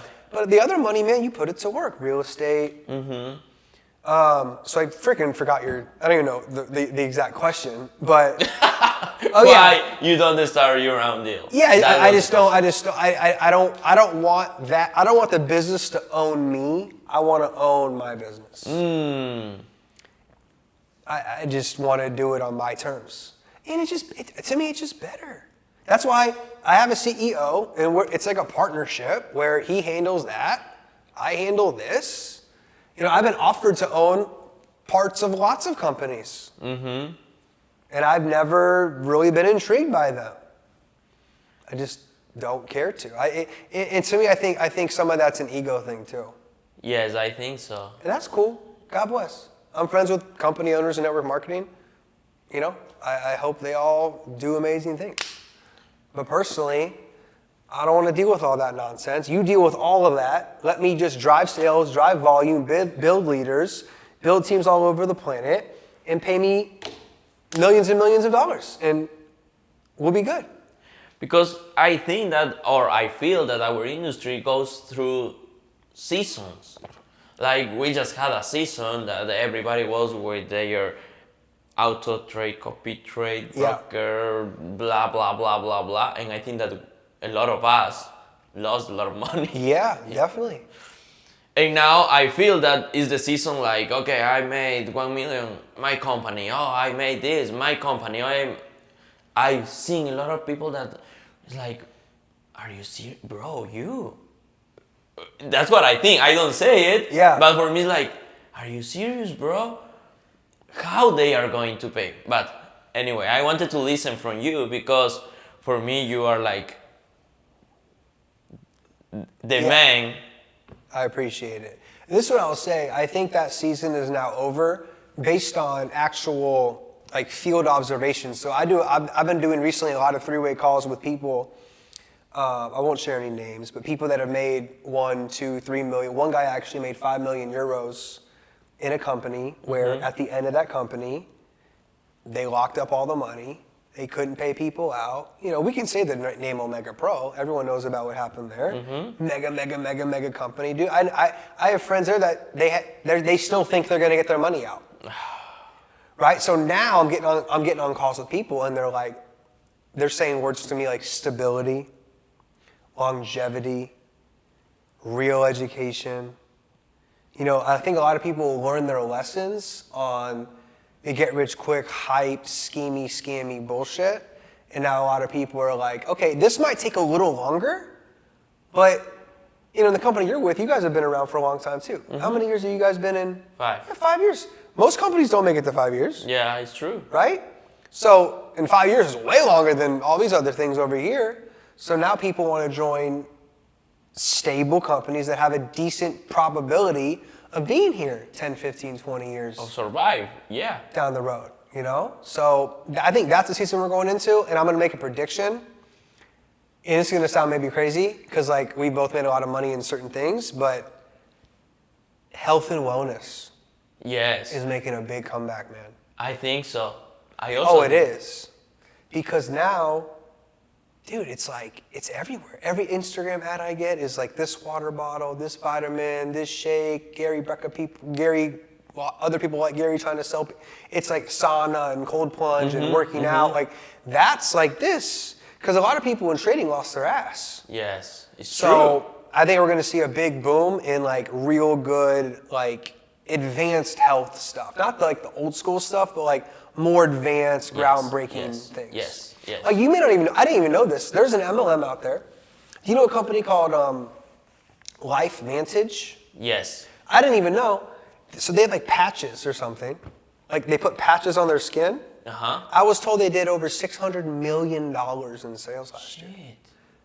Health, no trading, health and wellness. Like we both had trading stuff. Yeah. But I think health and wellness is going to make a big comeback. So I think it's going to be incorporated again in like our stuff. You know what I'm saying? Yeah. Does it make sense? Yeah, it makes sense. Like what are your people? What are they're drinking what every day when they build their business? Bang, water, Starbucks. Yeah. They're spending it anyway. So just, you know. Okay, drink this instead. Use this instead. I love it. You're working out all the time on your Instagram, I see. So like you. Yeah, everybody's into health and wellness now. So I think we're going to see another that come in. Makes sense. Makes sense. Like that's the old really school, interesting. like when we started, you know. Yeah. Vimas, Zuris, Organo. Because these cycles. Yep. Okay, so after all the success that you have had, which is huge. What do you consider is the hardest thing about being an entrepreneur? Well, I think when you are making enough money where you're comfortable, sometimes it might be easy to get a little bit complacent or comfortable. That's why I say, success is about you, but fulfillment is about others. Oh, that's deep. Right. So, because you don't want to go to the top by yourself. You want to go to the top with a lot of people. Yes, that's true. So when people start slacking in the business, you remind them, hey man, like there's lots of people in your team that helped you get to where you are right now. Don't you think it'd be nice for you to go help them also get to where you are right now? That's one of the things that drives me big time. There's a lot of people that I won't stop until they're multimillionaires. Okay. What is the worst financial decision that you have ever made? Investing in get-rich-quick, schemy things like some of the auto traders. Honestly, those have to be the worst. Yeah. Okay. Put money in 10%, 20% a month, 20% a month, 20. Yeah. Okay. Yeah. It's 20% a month on your phone. That doesn't mean it's real. Yeah. It's true. It's true. And then, by the way, we can't pay out. Where's the money? I don't know. The owner is in Bulgaria in a hole. So doing stupid stuff. But I'm glad I did those things now because now I'm glad I made that. I'm glad I made those mistakes at 32. Yes. And not 52. It's true, bro. Yeah. Because now it's like, and I may miss some opportunities now, but now people know. Don't even bring me this stuff. I don't care. What is the best financial advice you have received from a mentor? Don't go broke trying to look rich, I think is great. Okay. That game never ends well. Too many people make 10 grand a month and they spend 12. Yeah. So really you're not making anything. You're actually losing 2 grand a month. Oh. I make 10K and I spend 11, I'm negative 1,000. Yeah. Yeah. So I think people should just focus on like building real wealth, and you can't really create real wealth until you have enough money like to play with, you know? Like one of the things Grant Cardone told me at an interview years ago, he goes, dude, until you're making 50 grand a month, 50 he told me. He goes, until you're making 50 grand a month, he's like, you shouldn't think about anything except building that income to 50 G's and investing in yourself. Yes, it's true. Then you have some money, you can play around. But it's like, until then, you know, asking me about investment advice, you're making $15,000 a month, 5's your rent, 2's your food, 5's your taxes. That 12 of your 15's gone. Yeah. And then you're going to buy a Fendi shirt or a nice pair of Louis Vuitton shoes. Okay, you spent, now you have nothing. It's true. You know, so focus on one thing, right? Like a jack of all trades is a master of none. Get great at one thing. I got great at one thing, so did you. Michael Jordan, Kobe Bryant, Steph Curry, Cristiano Ronaldo. He's good at a lot of things, I'm sure, in his life, but he mastered one. Yeah. Football, soccer. Yeah. And then it led to other things. Yeah. So many young people try to do too many things, man. Yeah, it's true. Just get great at one thing. You're only going to be known for a couple things anyway, so just get great at one thing. I'm not great at a million different things, but guess what? The people that live in this building, we were talking about earlier, one of them's one of the top wide receivers in the NFL. He got great at one thing. Okay. His name's Stephon Diggs. It doesn't matter. NFL player. We talked about Anuel, reggaeton superstar. He's a singer. He's a rapper. Okay. Maluma, he's a singer. Karol G she was a singer. Like they all got great at one thing. There's a couple of rappers in here, a couple of tech guys. They invented one tech idea and made $100 million. Yeah, it's true. So like instead of trying to be good at a bunch of stuff, dude, focus on one thing and get great. And when you say that, it sounds simple. And it is simple. There's lots of distractions. People got to focus. Yeah. You got to focus on something, get great. Then you start making some money. Then you can start to diversify into different things. Okay. And that brings me to one question. Actually, I've been training with you. Or no, I'm going to say that better. I've been trained by you even when you don't know it. So I keep looking at your stuff. And I was checking one of your trainings and it says, if you want to be financially healthy, you said you should do 30% for taxes, 20% for living, 10% for yourself, 10% for charity, and 30% back on the business. Yep. Correct? Yep. And you said if you don't feel in the moment of doing charity, it would be 30 to 40% back on the business. Back into the business. So I know that a lot of people are watching us and most of them are involved in direct selling, insurance, all the stuff.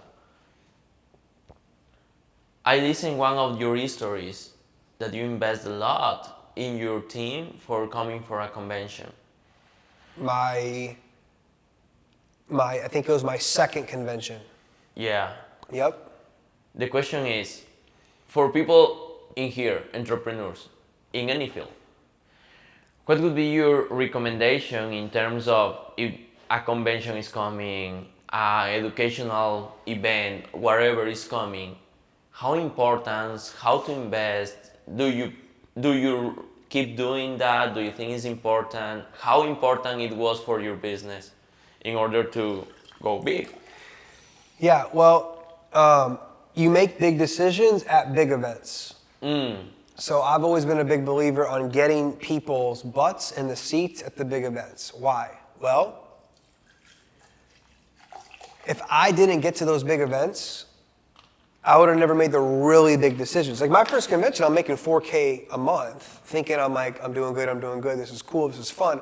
I went from this is cool, this is fun, to obsessed, all in, ride or die, burn the boats, let's go. Why? Because I was in a room with the energy, with the frequency of all these people that were winning. So yeah, the story is, and it's true, my first convention I'm making $4K, second convention I'm making $40K, and convention weekend, I looked at all my numbers, my dad was doing all my numbers, I paid for hotel rooms, I did flights, I did promotions, I did tickets, I did everything I can. I spent $42,000 that month on convention, and I only made 40 in commissions. Oh. But guess what happened? 12 months later, I'm one rank higher. That one rank higher took me from $500,000 a year to $1 million a year. Oh, shoot. So it was totally worth it. Oh, 10 times over. Yes, live events, even though it's digital now, and it's Zoom and it's Instagram and it's Snapchat and all these different things, yes. But listen, Tony Robbins just did an event in Germany, 25,000 people in an arena. Yeah. Well, I can just watch it on Zoom. Okay, you could, but it's not like being in the arena. It's not the experience. The experience. Yeah. And our belief system is created by the things we see, hear, and experience. Yeah. So you go to an event, guess what? You're seeing, you're hearing, you're experiencing. So for you, events is the key. Yeah, we got a big one coming up in our company in Mexico, 51 days from today. Uh-huh. Every call I do, convention. Get to convention. The magic is in Mexico. The secrets are in Mexico. The leaders are in Mexico. The promotions are in Mexico. The new products, new services, they're all in Mexico. And it's true. Of course. Yeah. I don't make money on the event. It's for them. It's for the people. Yes. But those events is what really gets us going to the next level. Okay. And let me check because I have a lot of here.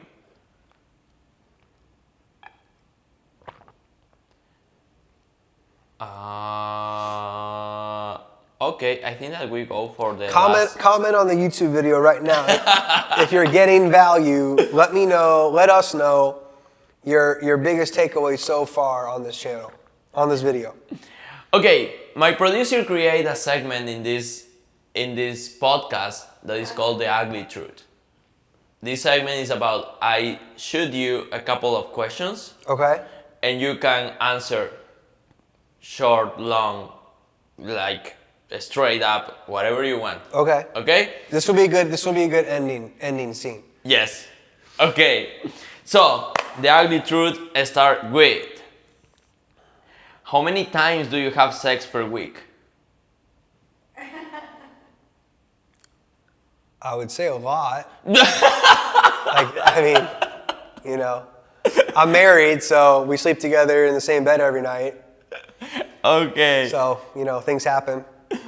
Do you have any rich hobby that nobody knows about it? Weird hobby?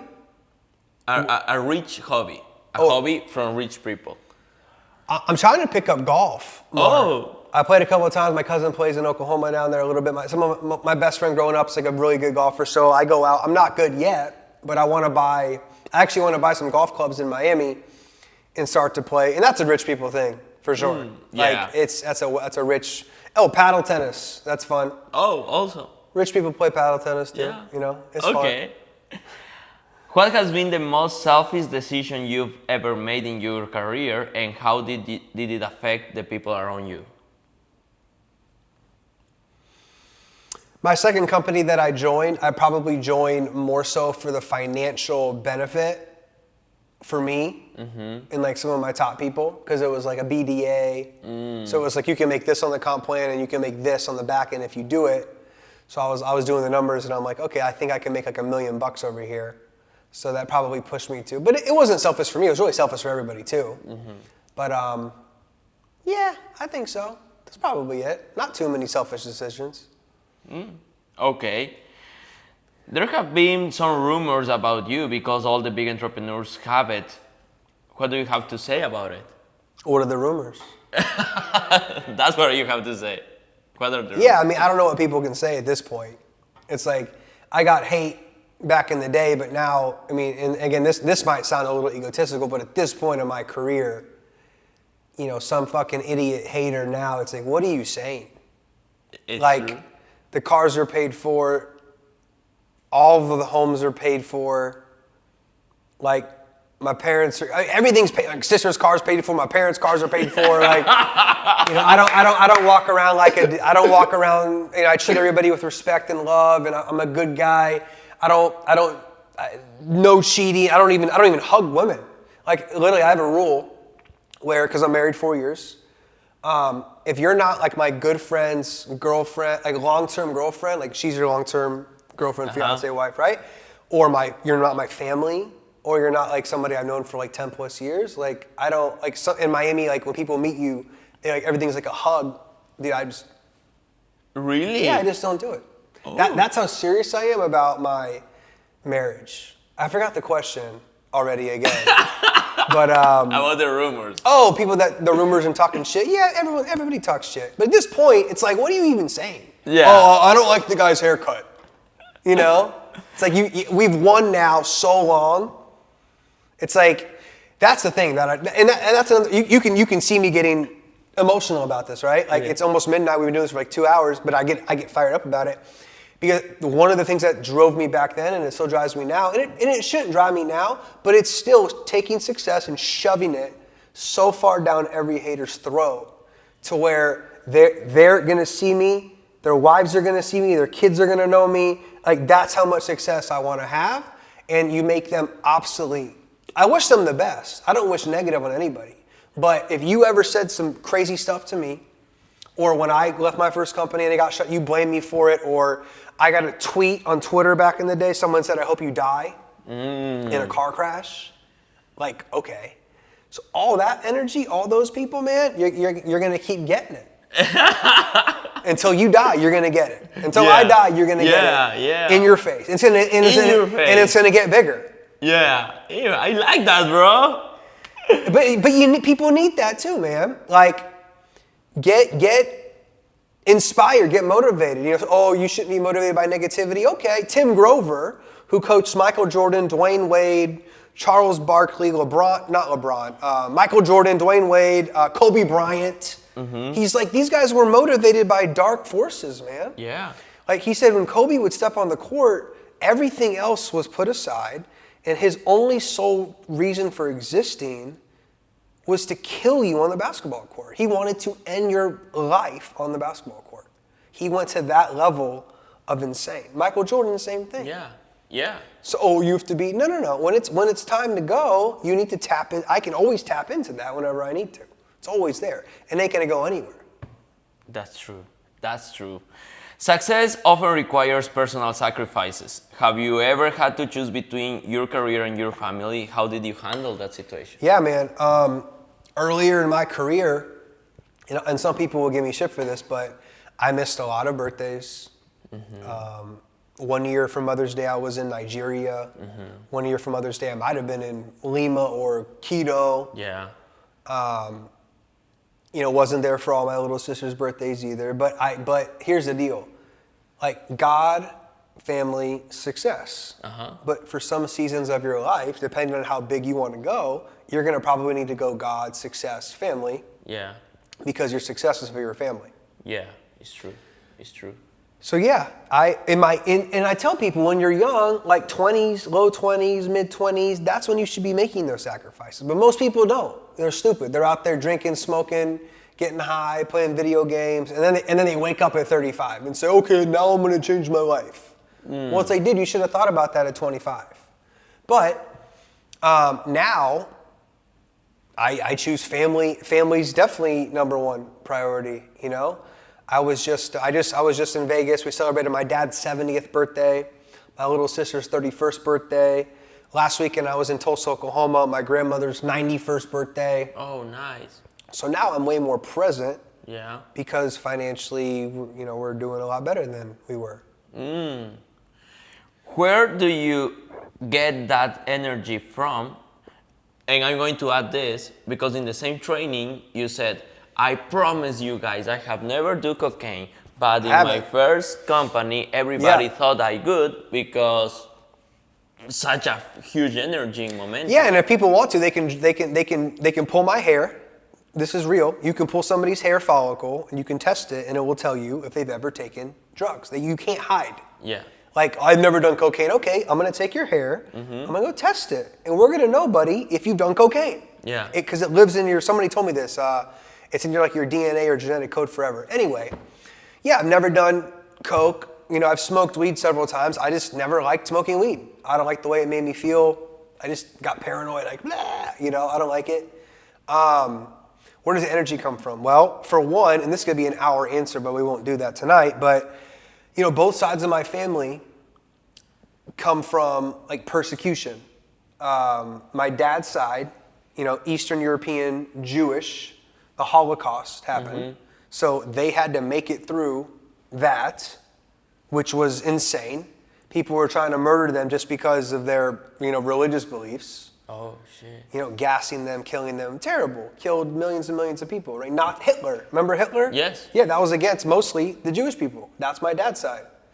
My mom's sides are Armenians. My great-great-grandparents, there was an Armenian genocide. Genocide means trying to wipe out an entire population of people. So the real story of my mom's side was, I don't know if it was my great-great-grandmother or my grandmother. The story was the Turkish soldiers showed up to the village. They were killing everybody, like taking the babies and literally bayoneting them like knives. Like literally, I mean, they were trying to murder an entire group of people. And they murdered a lot of them, right? My great-grandmother's running away, and she has one kid like that's old enough to walk, and then the other one is like a baby. And there's a painting of this in my parents' house. And the story was that she got to the riverbank, and she knew, she was a skinny woman, she couldn't take both kids across the river. So the story was that she left the baby there on the side of the riverbank and crossed the river with this little boy. That little boy was my great-great or great-great-great-grandfather. Okay. So sometimes, back in the day, today, whatever, I think about, if any of those didn't happen, then I'm not even here. Yeah. Like, think about that. Like, if they don't cross the river and escape this army slaughtering everybody, then there's no chance my mom's not here, my grandma's, I'm not here. So that inspires me. That's where energy comes from. I pull from that level of energy, because then I get to the point where I'm like, really, Alex, you're tired today? You don't feel good. You drank too much last night, or you stayed up too late. It's like, oh, poor baby, you wake up in the Porsche tower and you have a headache, you don't want to do your Zoom call. It's like, dude, you know what I mean? I love that. Yeah. I love that one. But that's the truth. Like that, when you come from that like level of bloodline of like genocide, murder, oppression, all this shit, and you make it, you want to push it forward. Okay. And I think that their energy lives on and their spirits live on, and they can see what I'm doing here in the physical world. Do you have any guilty pleasures or secrets, habits that you prefer to keep it private? Sometimes I'll take a whole pint of ice cream. Okay. Healthier ice cream, Halo Top they call it, I'll eat the whole freaking pint. So, honestly, before when Luna was out of town, one night I was like, you know what, screw it. I had 2 pints of ice cream. But not really, man. Honestly, we'll drink red wine here and there. Tequila now maybe, because now so much studies have come out about alcohol, how bad it is for us. 2 or 3 times a year, maybe, spicy margaritas. You know what's funny? I have interviewed a couple of successful entrepreneurs. All of them in this question, the answer is candies, chocolate, ice cream, just like you. That's funny. But no, I don't have any like weird shit. I probably wouldn't say it anyway, but like the truth is, like I'm a pretty normal guy, man. Like I work out, sauna, watch movies, work my ass off, personal development nerd. I love being with family probably more than everything. Yeah. Is there any competitor, colleague, or downline that in this industry that you simply can't stand?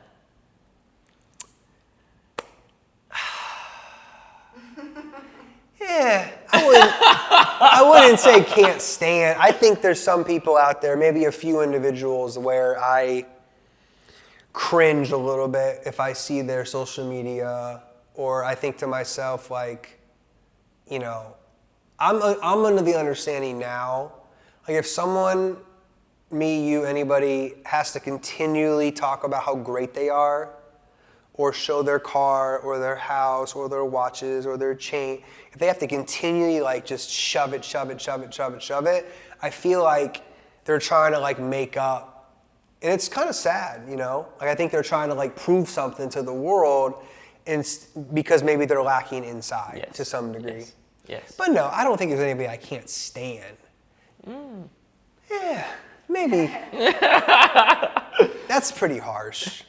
And the last one, have you ever achieved great success in a way that now with your mature you consider unethical or immoral?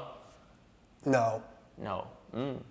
Because I've only made money big money in this industry, and everything I've done. I've said some wrong things before at the wrong times, you know, especially in my first company, you know, income claims here and there, you know, but you're young, you're just excited, you're saying crazy stuff. But no, I've never done anything immoral for profit or taken advantage of people, lied to your face about an investment and took your money. You know, some people do that, and then they sleep well at night, which is crazy to me. Bless you, bro. You know, I really feel like there's a couple of people that do podcasts, and they asked me, could we interview your parents? And I was like, wow, that's crazy. I never thought about that. So, you know, I really think my biggest, now obviously my wife, you want a great hint to, like, for people to hear? Choosing the right partner. Yes. I think will make or break you in life. Yeah. If you don't spend more time with anybody than you do your person.